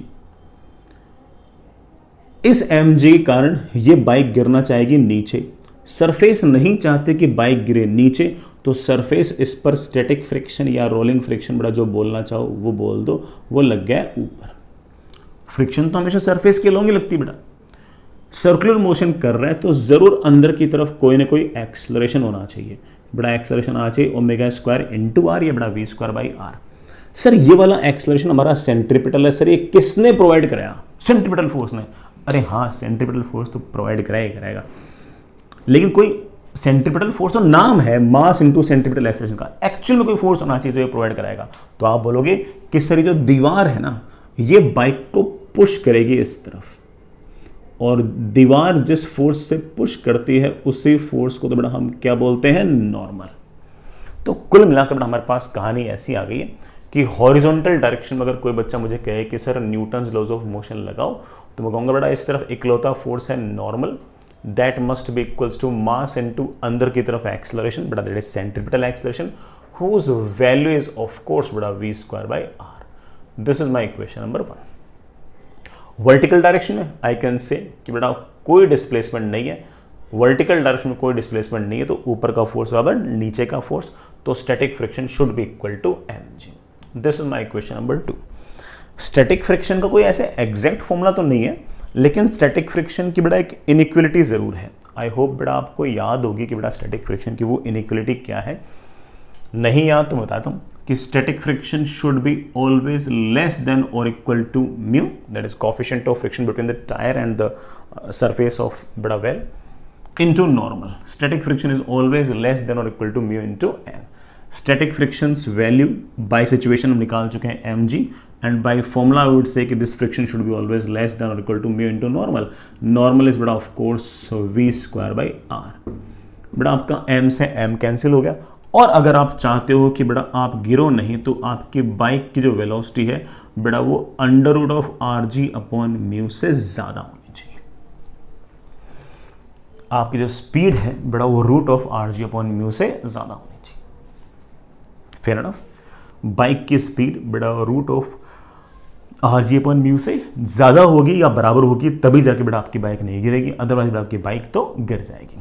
और मैं अगर आपसे पूछूं कि बेटा कम से कम कितनी स्पीड से पार पड़ेगी तो आप बोलोगे सर कम से कम वो स्पीड जिससे हम जस्ट ये सर्कुलर मोशन कर सकें, that is under root of R G upon mu. ये बेटा हमारी मिनिमम स्पीड है, ये बेटा अपनी मिनिमम स्पीड है, ये बेटा अपनी मिनिमम। कोई कहते हैं सर ओमेगा निकालना है, थोड़ा ओमेगा बेटा वी बाई आर आएगा, कोई अलग से काम करने की जरूरत थोड़ी उसके लिए आपको, तो आप कह सकते हो कि ना ओमेगा भी निकाल सकते हैं इस तरीके से अपना। Fair enough. चलिए बच्चों, ये हमारा बड़ा वैल्यू ऑफ डेथ। ऐसे नहीं कि बेटा इनके फॉर्मूला याद कर लो, ठीक है बेटा, मैंने ऐसे एज ए थ्योरी लिखा रखा है, इसका मतलब ये नहीं कि आप बेटा इसका फॉर्मूला याद कर लो। मैंने बेटा एज ए थ्योरी इसलिए लिखा दिया कि यार इसी बहाने बेटा 2-3 सिचुएशंस भी हो जाएंगी और आप भी बेटा बात समझ जाओगे हल्की फुल्की, ठीक है कि नहीं। चलिए बेटा आगे चलते हैं बेटा, अपने मुद्दों पर वापस आते हैं, है ना। ये बेटा 2 तो ठीक है बेटा, बहुत ही स्टैंडर्ड से एग्जांपल थे, इसी बहाने बेटा हम कम से कम यही सेंट्रीपिटल फोर्स वगैरह आप इसे लगाना तो सीखे हल्का फुल्का। अब आगे और बढ़ते हैं। नेक्स्ट सुनो बेटा, आपके पास इस तरह का अरेंजमेंट है बेटा कि कोई, वैसे तो हम इस बात को समझ गए कि है ना कैसे कैसे बड़ा फ्रिक्शन वगैरह आता है, सॉरी बेटा किस तरह से सेंट्रीपिटल एक्सेलरेशन वगैरह आता है। हमने देखा कि अलग अलग केस में कई बार स्प्रिंग का फोर्स आ गया बेटा, कई बार हमारा टेंशन आ गया बेटा, कई बार रस्सी का टेंशन आ गया, कई बार नॉर्मल आ गया, जो इस तरह के सेंट्रीपिटल फोर्स को या सेंट्रीपिटल एक्सेलरेशन को प्रोवाइड करा रहा है। हम एक छोटा सा एग्जाम्पल और देखते हैं बेटा, हम एक छोटा सा चिन्ना सा एग्जाम्पल और देखते हैं। एग्जाम्पल इज लाइक दिस बेटा, मैं टॉप व्यू दिखा रहा हूं ऊपर से, बड़ा मैं टॉप व्यू दिखा रहा हूं ऊपर से कि आपके पास बड़ा एक राउंड टेबल है इस तरह से, राउंड टेबल है बेटा इस तरह से। इस राउंड टेबल के सेंटर से r डिस्टेंस दूर बेटा कोई पार्टिकल पड़ा है, ऐसे m मास का बेटा ऊपर से देख रहे हैं तो टेबल पर, ऊपर से दें टेबल पर बेटा ऐसे m मास का पार्टिकल पड़ा है r रेडियस, और टेबल को हम ना ऐसे घुमा रहे कांस्टेंट ओमेगा से। अगेन बेटा ओमेगा कांस्टेंट है तो अल्फा 0 है, अल्फा 0 है तो टेंजेंशियल एक्सेलरेशन 0 है, टेंजेंशियल एक्सेलरेशन 0 है तो टेंजेंशियल फोर्स 0 है, ठीक है। टेंजेंशियल फोर्स का तो एक बार कोई सवाल आया नहीं, इसका मतलब है ना, कोई बात। और ये m मास का जो पार्टिकल है बेटा टेबल के साथ ही रोटेट कर रहा है। दिस m मास का जो ब्लॉक है ना इज रोटेटिंग विदाउट स्लिपिंग, बेटा बिना स्लिप किए टेबल के साथ रोटेट कर रहा है, ठीक है ना। Find coefficient of friction between block and table. बेटा टेबल और ब्लॉक के बीच में कोएफिशिएंट ऑफ फ्रिक्शन निकालो। चलिए बेटा निकालते हैं। अगर ऐसे r रेडियस में ये m मास का ब्लॉक इस तरह से लगातार कांस्टेंट ओमेगा से घूम रहा है तो ऑफ कोर्स इस m मास के ब्लॉक पर अंदर की तरफ कोई ना कोई एक्सेलरेशन तो आया होगा, ओमेगा स्क्वायर इंटू आर, जिसको हमने बेटा क्या बोल दिया, सेंट्रीपिटल एक्सेलरेशन। ये एक्सेलरेशन कौन प्रोवाइड करा सकता है? आप बोलोगे कि सर इस m मास के ब्लॉक पर mg नीचे की तरफ है, नॉर्मल ऊपर की तरफ है और सेंट्रीपिटल एक्सेलरेशन ऐसे है। ये centripetal acceleration of course normal provide नहीं करा सकता, mg प्रोवाइड नहीं करा सकता। सरफेस के अलोंग ऐसा कौन सा फोर्स जो इस तरफ लग सकता है? तो आप बोलोगे सर फ्रिक्शन। कौन सा? टेबल और ब्लॉक के बीच में रिलेटिव मोशन तो है ही नहीं, तो फ्रिक्शन कौन सा लगेगा? आपको सिर्फ फ्रिक्शन लगेगा स्टैटिक, और स्टैटिक फ्रिक्शन तो चाहता ही ये था कि इस ब्लॉक के और इस टेबल के बीच में कोई रिलेटिव मोशन ना हो। तो टेबल ने अगर रोटेट करना स्टार्ट किया तो ब्लॉक भी रोटेट करना स्टार्ट कर देगा, और ब्लॉक के टेबल के साथ रोटेट करने से फायदा ये है कि जो मोशन टेबल का वही मोशन ब्लॉक का, और टेबल और ब्लॉक के बीच में कोई रिलेटिव मोशन नहीं आया। इसी रिलेटिव मोशन को अवॉइड करना ही तो हमारे स्टैटिक फ्रिक्शन का मेन एम था। तो आप कह सकते हो कि सर इस तरफ जरूर कोई ना कोई स्टैटिक फ्रिक्शन लगेगा। हमारा तो काम बन गया बेटा। मैं चाहूँ तो बेटा आपको एक हल्का सा एक साइड व्यू और दिखाना चाहता हूँ। हालांकि बड़ा इतना आसान सवाल है, बड़ा ना भी बनाते बड़ा काम चल जाता। बड़ा साइड से अगर देखूँ तो बड़ा ये मान लीजिए बड़ा वो एक्सिस, ये आपका बड़ा एम मास का ब्लॉक, जिस पर सबसे पहले बड़ा नीचे की तरफ क्या लग रहा है एम जी, ऊपर की तरफ क्या लग रहा है नॉर्मल, और आप बड़ा यूं घुमा रहे हो, यूं घुमा रहे हो तो ऑफ कोर्स बड़ा सेंटर की तरफ एक्सेलरेशन आना चाहिए ओमेगा स्क्वायर इंटू आर। ये जो omega square into R centre की तरफ एक्सेलरेशन आएगा, इसके लिए कौन जिम्मेदार? नॉर्मल नहीं, एम जी नहीं, कौन बेटा? फ्रिक्शन, वो भी कौन सा? स्टैटिक। आप बड़ा आराम से बोलोगे कि sir this static friction must be equal to mass into acceleration, acceleration omega square into R. Sir centripetal acceleration तो जो फोर्स प्रोवाइड कराता है वो तो सर दूसरा फोर्स था, उसको तो सर हम सेंट्रीपिटल फोर्स बोल रहे थे। और बड़ा सेंट्रीपिटल फोर्स तो सिर्फ इस टर्म का नाम है। इस केस में ये कौन प्रोवाइड करा रहा है? Static friction. बार बार अलग अलग सिचुएशन में अलग अलग फोर्स प्रोवाइड करा रहे हैं। And this static friction. बड़ा नॉर्मल और एमजी कैसे रिलेट करोगे? हाँ बोलोगे सर वर्टिकल डायरेक्शन में कोई डिस्प्लेसमेंट नहीं है, वर्टिकल डायरेक्शन में कोई एक्सेलरेशन नहीं है, तो ऊपर का फोर्स बराबर नीचे का force. Static friction is always, बड़ा कोई फॉर्मूला है क्या? तो हाँ sir, is always less than और equal to mu into N. तो आप कह सकते हो कि M omega square into R should be less than और equal to mu M G. बड़ा एम से एम बड़ा आपका कैंसिल हो गया, और म्यू की value should be greater than और equal to omega square into R upon G. बड़ा म्यू की जो वैल्यू है वो omega square into R upon G से बड़ा बड़ी होनी चाहिए, या फिर इस सरफेस के और ब्लॉक के बीच में कम से कम कोफिशिएंट ऑफ फ्रिक्शन जो है बड़ा वो कितना होना चाहिए? Omega square are upon G. कम से कम पूछें तो बड़ा omega square are upon G बोल दो, अदरवाइज बोल देना कि सर म्यू की value omega square into R upon G या उससे बड़ी होनी चाहिए। Fair enough. चलिए बेटा नेक्स्ट, चलिए बेटा हम बहुत सारी बेटा बातें इसमें सीख गए हैं। आगे बढ़ते हैं बेटा, आगे बढ़ते हैं, आगे बेटा और कहानी डिस्कस करते हैं। आगे बेटा थोड़ी सी और कहानी डिस्कस करते हैं। चलिए कहानी बेटा है मोर और लेस वही कि है ना, कैसे कैसे बेटा है ना एक्सेलरेशंस लिखने हैं, कैसे बेटा न्यूटन्स लॉज ऑफ मोशन लगाना है। तो कोई बहुत बड़ा ऐसे डिफरेंस भी नहीं आ रहा, बट स्टिल है ना है बेटा वही। सुनिए,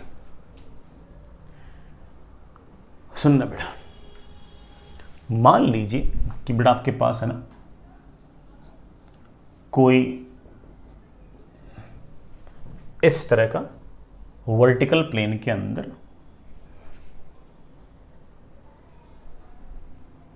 इस तरह का सड़क है, इस तरह की बेटा कोई कर्व्ड सड़क है बेटा वर्टिकल प्लेन के अंदर, ब्रिज ऐसा बेटा ब्रिज टाइप मान लो, ऐसे वर्टिकल, ठीक है।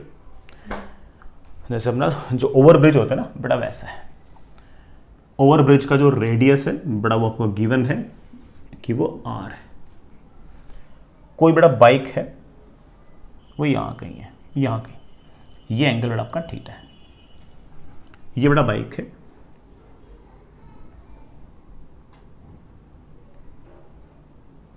और बाइक ऐसे जा रही है बेटा, कांस्टेंट स्पीड v से जा रही है। मैं डिस्कस करना चाहता हूं कि ना इस पर नॉर्मल फोर्स कितना होगा और फ्रिक्शनल फोर्स कितना होगा। नॉर्मल फोर्स कितना और फ्रिक्शनल फोर्स कितना। बेटा बाइक के टायर और बेटा जो ओवर ब्रिज है इसके बीच में जो फ्रिक्शन लगता है बेटा वो रोलिंग फ्रिक्शन है। रोलिंग फ्रिक्शन बोल दो या बेटा स्टैटिक फ्रिक्शन लिख दो, एक ही बात है।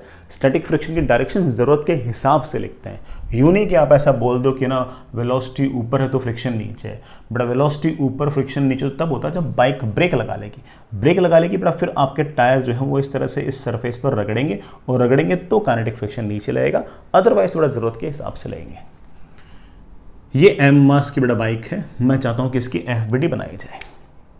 बनाते बेटा, सबसे पहले एम जी ऐसे, एम जी तो यूं लगेगा। जो ओवर ब्रिज होगा बेटा वो किसी न किसी फोर्स से पुश करेगा बेटा, वो नॉर्मल। ये वाला एंगल थीटा तो बेटा ये वाला एंगल भी आपका थीटा। फ्रिक्शनल फोर्स हो आएगा, उसको हम देख लेंगे बेटा, मैंने फ्रिक्शनल फोर्स दिखाया नहीं, उसको हम थोड़ी देर में देख लेंगे, चिंता वाली बात नहीं बेटा। इस एम जी के कंपोनेंट वगैरह करना बेटा, सर्कुलर मोशन है तो कंपोनेंट अक्सर ना टेंजेंशियल और रेडियल डायरेक्शन में क्या करो। जैसे हम आज तक बेटा न्यूटन्स लॉ ऑफ मोशन के सवाल करते आए थे तो अक्सर हम लोग कंपोनेंट बेटा कैसे करते थे, हम अक्सर करते थे हॉरिजॉन्टल या वर्टिकल, या बेटा कई बार हमने अलोंग द इंक्लाइन या परपेंडिकुलर द इंक्लाइन। और एक कंपोनेंट कैसे चूज करते हैं ये हमें एक्सपीरियंस के साथ आता गया कि यार ना हमें आइडिया लगा कि इधर उधर कंपोनेंट लेने से फायदा होता है। सर्कुलर मोशन में अक्सर तुम है ना कंपोनेंट लिया करो अलोंग टेंजेंशियल एंड नॉर्मल, क्योंकि हमें टेंजेंशियल डायरेक्शन में एक्सेलरेशन में लिखना आता है और नॉर्मल डायरेक्शन मतलब रेडियल डायरेक्शन में लिखना आता है, तुम्हारा काम बिल्कुल बढ़िया से बन जाता है कि नहीं।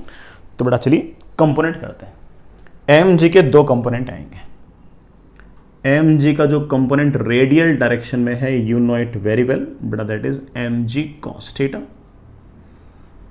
और एम जी का जो कंपोनेंट टेंजेंशियल डायरेक्शन में बेटा, अगर ये एम जी का कॉस थीटा तो ये एम जी का साइन थीटा। एम जी का एक कंपोनेंट आएगा टेंजेंशियल डायरेक्शन में बेटा, that will be M G sine theta. अब सुनना बेटा, मुझे ऐसा लग रहा है कि वेलोसिटी ऐसे है, एम जी साइन थीटा ऐसे है। ये M G sine theta of course speed को घटाना चाहेंगे, लेकिन स्पीड तो कांस्टेंट बोल रखी है, तो जरूर कोई स्पीड बढ़ाने के लिए जिम्मेदार होगा। कौन हो सकता है स्पीड बढ़ाने के लिए जिम्मेदार? नॉर्मल हो सकता है क्या? बच्चे सर नॉर्मल तो नहीं, वो तो वेलोसिटी के परपेंडिकुलर है। एम जी कॉस्ट हो सकता है क्या? तो सर नहीं सर, ये भी वेलोसिटी के परपेंडिकुलर है। तो कौन सा ऐसा फोर्स है जो वेलोसिटी की तरफ लग सकता है, सरफेस के टेंजेंशियल लग सकता है?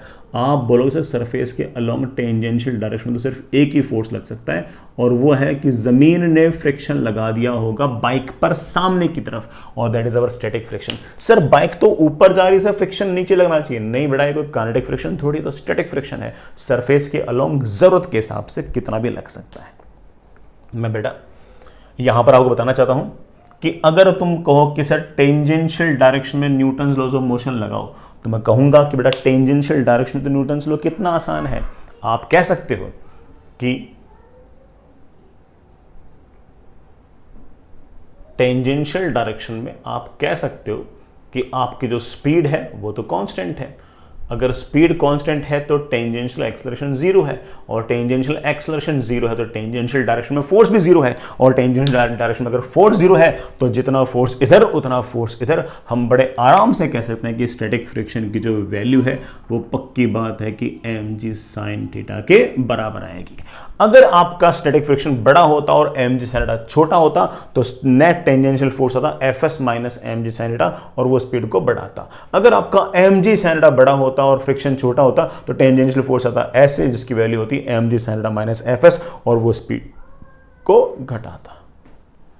आपको सर नॉर्मल के बारे में और बोल दो, बड़ा बिल्कुल बोल देंगे। नॉर्मल के लिए एक टेंजेंशियल दोगे। अब रेडियल डायरेक्शन देखो, अगर वेलोसिटी v है, मोशन इसका सर्कुलर चल रहा है, तो पक्की बात है कि सेंटर की तरफ एक एक्सेलरेशन आना चाहिए, जिसको हम लोग सेंट्रीपिटल एक्सेलरेशन बोलेंगे। बड़ा क्या बोलेंगे? Centripetal acceleration. सेंटर की तरफ एक्सेलरेशन है तो सेंटर की तरफ बड़ा कोई ना कोई फोर्स होना चाहिए। बड़ा सर्कुलर मोशन है, सेंटर की तरफ एक्सेलरेशन आएगा v square by r। Centre की तरफ बड़ा मेरे ख्याल से फोर्स आ रहा है this minus this. You could easily से कि रेडियल डायरेक्शन में न्यूटन्स लॉज ऑफ मोशन लगाना कितना आसान है। बड़ा बताओ, रेडियल डायरेक्शन में अंदर की तरफ M G cos theta minus normal बेटा एम जी कॉस्ट है इस तरफ, नॉर्मल इस तरफ, तो इस तरफ नेट आ गया M G cos minus normal must be equals to mass into अंदर की तरफ एक्सेलरेशन। बेटा व्हाट इज अंदर की तरफ acceleration? V square by R. कोई मुझसे पूछ ले कि सर नॉर्मल की वैल्यू कितनी है, मैं बड़े आराम से जवाब दे दूंगा, that is M G cos theta minus M V square by R. ये नॉर्मल है। आपने कोई चीज नोटिस की कि स्पीड जितनी ज्यादा होगी ना बाइक की, नॉर्मल उतना ही कम होगा। स्पीड जितनी ज्यादा, नॉर्मल उतना ही कम। हो सकता है हमसे कभी सवाल में ये पूछ ले, बताओ बाइक की स्पीड कितनी हो कि बाइक उड़ने लग जाए? इस ओवर ब्रिज पर बाइक की स्पीड कितनी हो कि बाइक उड़ने लग जाए? बड़ा बाइक उड़ने लग जाए इसका मतलब नहीं कि बाइक में से पंख निकलने लगे फिर उड़ने लग जाएगी। उड़ने लग जाए मतलब बाइक पर सिर्फ और सिर्फ mg लग रहा है और कोई फोर्स नहीं लग रहा। और अगर और कोई फोर्स नहीं लग रहा है इसका मतलब है कि बेटा नॉर्मल क्या होना चाहिए? जीरो। तो बड़ा बाइक कब फ्लाई ऑफ करेगी? जब नॉर्मल क्या होगा? जीरो। तो जब भी बेटा कहा जाए कि बाइक फ्लाई ऑफ कर रही है, टेक ऑफ कर रही है वगैरह वगैरह ऐसे कुछ पूछा हो तो समझ जाना कि नॉर्मल को जीरो करने के लिए मैं कहा गया है। I hope that's okay.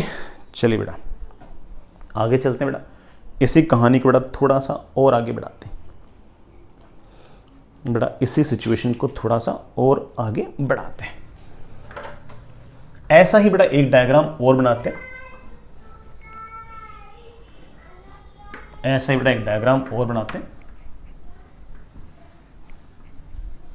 कि जैसे अंडर ब्रिज टाइप, बेटा वो तो ओवर ब्रिज था, ऐसे अंडर ब्रिज टाइप बेटा ऐसे, और ये वर्टिकल लाइन, ये बेटा आपकी एक इंक्लाइन लाइन, ये वाला एंगल आपका थीटा, यहां कहीं बेटा आपके पास कोई बाइक है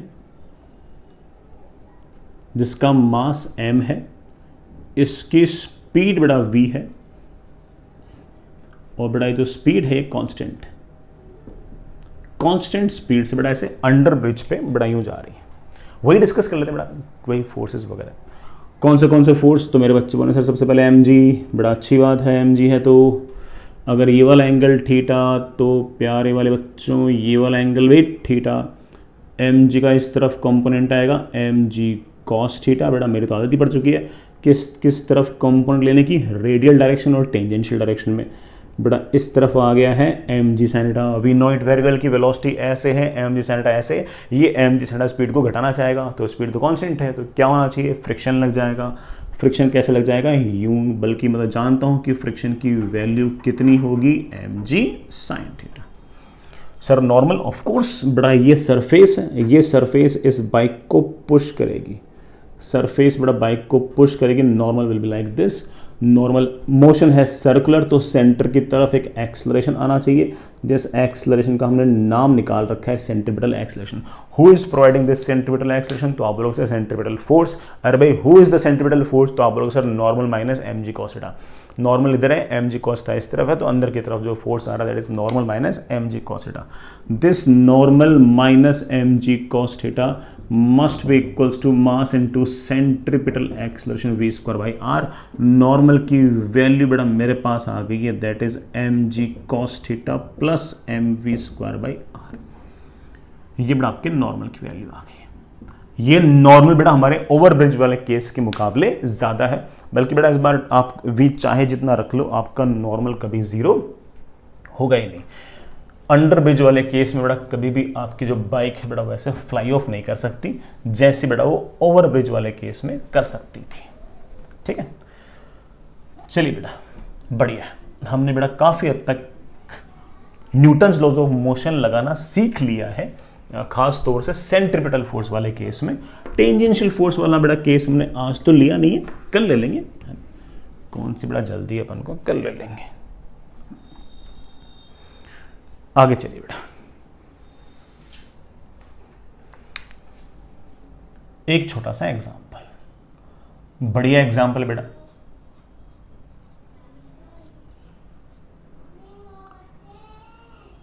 स्टैंडर्ड एग्जांपल है, बार बार अलग अलग जगह काम आ सकता है, अलग अलग चैप्टर तक में काम आ सकता है। अलग अलग चैप्टर के अंदर ऐसे ही सिचुएशन को चेंज करके, ऐसी ही सिचुएशन को बार बार वेरी करा के बेटा सवाल पूछे गए हैं।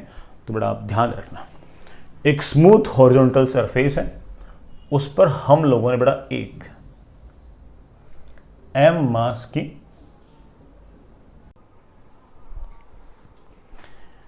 हमारे पास बड़ा एक स्मूथ चेन है, सॉरी बड़ा स्मूथ सरफेस है, और स्मूथ सरफेस पर एक यूनिफॉर्म चेन पड़ी है। It is like this. ये बड़ा आपके पास एक m मास की यूनिफॉर्म चेन है। बड़ा यूनिफॉर्म बोलने का मतलब है कि हर बराबर बराबर लेंथ पर बराबर बराबर मास है। रेडियस बड़ा इस चेन का r है, स्मूथ सरफेस पर पड़ी है। अगर सिर्फ स्मूथ सरफेस पर ऐसे पड़ी है तो ऑफ कोर्स हर जगह बड़ा ऐसे mg नीचे लग रहे होंगे, नॉर्मल बड़ा ऊपर लग गया होगा, फ्रिक्शन विक्शन बड़ा कुछ है नहीं, कोई टेंशन आएगी नहीं। अगर आपने बेटा पूरे के पूरे अरेंजमेंट को इस तरह से बड़ा ओमेगा से भी घुमा दिया, पूरी की पूरी चेन को बड़ा अपने स्मूथ हॉरिजॉन्टल सरफेस पर रखा और बड़ा ऐसे ओमेगा से घुमा दिया, जैसे ओमेगा से घुमा दिया, वर्टिकल डायरेक्शन में तो mg नीचे और नॉर्मल ऊपर है, ओमेगा से अगर घुमाओगे तो बड़ा पूरी की पूरी रस्सी के अंदर पूरी पूरी चेन में एक तनाव आ जाएगा, खिंचाव आ जाएगा, और ऑफ कोर्स बेटा हमारी इस पूरी की पूरी चेन के अंदर एक टेंशन आएगी। हमें बेटा वो टेंशन निकालनी है। बड़ा सवाल मैंने लिख भी दिया, find tension in the chain. बड़ा चेन के अंदर टेंशन निकालो। अगर मैं पूरी चेन की एफबीडी बनाऊं तो पूरी चेन पर तो सिर्फ दो ही फोर्स है, नीचे mg और ऊपर नॉर्मल, एंड दैट्स इट, और कोई फोर्स ही नहीं है। चेन में टेंशन तो तब दिखाऊंगा ना जब बड़ा चेन की एफबीडी ना बनाऊं, चेन के किसी हिस्से की एफबीडी बनाऊं, किसी पार्ट की एफबीडी बनाऊं। तो एक काम कीजिए बेटा, एक छोटा सा पार्ट पकड़िए, बिल्कुल छोटा सा, और उसकी एफबीडी बनाइए। तो बेटा मैंने क्या किया कि इस सर्कुलर चेन का एक बहुत ही छोटा सा, बिल्कुल छोटा सा, ऊपर ही ऊपर बड़ा एक हल्का सा एलिमेंट पकड़ लिया, बड़ा यहां पर बिल्कुल छोटा सा, बड़ा दिखने में थोड़ा बड़ा दिखा दिया लेकिन बहुत ही छोटा सा एलिमेंट पकड़ लिया अपन ने, और उसका बड़ा मान लो कि सेंटर पर जो एंगल सबटेंडेड है वो बड़ा छोटा सा एंगल सबटेंड किया है 2d थीटा, जिसमें से ये वाला एंगल d थीटा, ये वाला एंगल d थीटा। ठीक है ना। अब मैं सिर्फ और सिर्फ इस इतने से चेन के पार्ट में ही इंटरेस्टेड हूं, सिर्फ इतने से पार्ट में इंटरेस्टेड हूं कि इस पर कौन से फोर्सेस लग रहे हैं, और किसी में इंटरेस्टेड नहीं हूं। तो इस इतने से पार्ट का अगर मैं कह दूं कि बेटा मास है dm, तो मेरे बच्चे बोलेंगे कि सर इतने से पार्ट पर dmg लगेगा नीचे और छोटा सा नॉर्मल dn लगेगा ऊपर। वो तो ठीक है बेटा, इस छोटे से हिस्से को हमारी जो बाकी चेन होगी वो अपनी तरफ खींचेगी। जैसे अगर मान लो कि इस पॉइंट पर टेंशन T1 है तो इस हिस्से को बाकी चेन अपनी तरफ खींचेगी किसी न किसी फोर्स से, और जिस फोर्स से खींचेगी उस फोर्स को हम क्या बोल सकते हैं, T1, tension eight point this. खींचा किस तरफ, सर्कल के अलोंग, टेंजेंट के अलोंग। अगर ये वाला एंगल d थीटा तो ये वाला एंगल 90 माइनस d थीटा। ये एंगल थोड़ा हम जानते हैं कि टेंजेंशियल है, थोड़ा 90 होना तय है, तो ये वाला एंगल आपका d थीटा। इसी तरीके से इस छोटे से एलिमेंट को बाकी बची हुई जो स्ट्रिंग है वो अपनी तरफ किसी न किसी फोर्स से खींचेगी। वो फोर्स क्या होगा, अगर इस पॉइंट पर टेंशन T2 है तो इस हिस्से को बाकी बची हुई जो चेन है वो अपनी तरफ किसी न किसी फोर्स से खींचेगी, और जिस फोर्स से खींचेगी उस फोर्स को हम बोल सकते हैं tension eight point this. Let's बेटा दिस इज T2। अगर ये वाला एंगल d थीटा तो ये वाला एंगल 90 माइनस d थीटा, ये वाला एंगल थोड़ा 90 आना तय है, तो this angle comes out to be d theta. बेटा थोड़ा सा डायग्राम अलग करके दिखाया था। ये अपना बेटा छोटा सा मास, छोटा सा चिन्ना सा मास, जिसका मास मैंने बेटा dm बोल दिया। ये ओमेगा से बेटा यू घूम ही रहा है, ओमेगा से बेटा यू घूम ही रहा है। फोर्सेस कौन से हैं, इस तरफ फोर्स बेटा मेरे पास है T1 का cos d थीटा, इस तरफ है बेटा जी T1 का sin d थीटा। T2 के दो कंपोनेंट हैं, इस तरफ है T2 का cos d थीटा और इस तरफ है T2 का sin d थीटा। और ये dm मास अगर ऐसे घूम रहा है तो जरूर बड़ा सेंटर की तरफ कोई ना कोई एक्सेलरेशन आना चाहिए। That is your centripetal acceleration and it's value is of course omega square into r। Fair enough. ये डीएम और लिख देते बेटा, पूरा एंगल यहां से यहां तक का टोटल एंगल 2 पाई है, 2 पाई रेडियन पर मास फैला हुआ है m, तो 1 रेडियन पर मास फैला हुआ है m अपॉन 2 पाई, तो 2 थीटा एंगल पर मास फैला हुआ है, सॉरी बेटा 2d थीटा एंगल पर मास फैला हुआ है m upon 2 pi into 2d theta, बेटा 2 से 2 कैंसिल, ये बेटा हमारा छोटा सा मास आ गया है dm। वाई एक्स एक्सिस के अलोंग बेटा अगर न्यूटन्स लॉ ऑफ मोशन लगाऊंगा तो मैं कहूंगा बेटा एक्स एक्सिस के अलोंग तो कोई एक्सलरेशन नहीं है, एक्सलरेशन बेटा वाई के अलोंग है, तो this force should be equal to this force, और हम कह सकते हैं कि T1 का cos d theta is equals to T2 का cos d थीटा। बेटा ये दोनों कैंसिल, मेरे पास आ गया T1 इक्वल्स टू T2। इसका मतलब चेन के हर पॉइंट पर टेंशन सेम होगी, चेन के हर पॉइंट पर टेंशन सेम होगी। ये वाली बात तुम डायरेक्ट भी कह सकते थे, भाई चेन के सारे पॉइंट सिमेट्रिक हैं, no point is different from other point, so of course tension at any point should be same, और टेंशन का हर पॉइंट पर सेम होनी चाहिए, बात हमें डायरेक्ट पता थी। मान लो मैंने बड़ा गलती से मेरे को नहीं पता थी, तो आखिर में आपका आंसर भी वही आया कि हर जगह टेंशन सेम होनी चाहिए। वाई डायरेक्शन में इक्वेशन आप कह सकते हो कि बेटा ये डी थीटा है, वाई डायरेक्शन में आप कह सकते हो कि T sine D theta, T sine D theta, इस तरफ न्यूटन्स लॉज ऑफ मोशन लगाया तो इस तरफ फोर्स आ गया है 2t sine D theta, this is the force, and this force must be equal to इसका मास, इसका मास बेटा हम निकाल चुके हैं कितना, m by pi into D theta into बेटा इस तरफ एक्सेलरेशन, कितना एक्सेलरेशन बेटा इस तरफ omega square into R. We know that कि sine D theta can cancel with D theta, angle जब छोटे होते हैं तो हम साइन एक्स को एक्स लिख सकते हैं, उसी तरह से साइन डी थीटा को हम डी थीटा लिख सकते हैं, तो साइन डी थीटा कैंसिल हो गया, और टेंशन की बेटा बहुत ही अच्छी सी वैल्यू आ गई है, that is m omega square are upon 2 pi.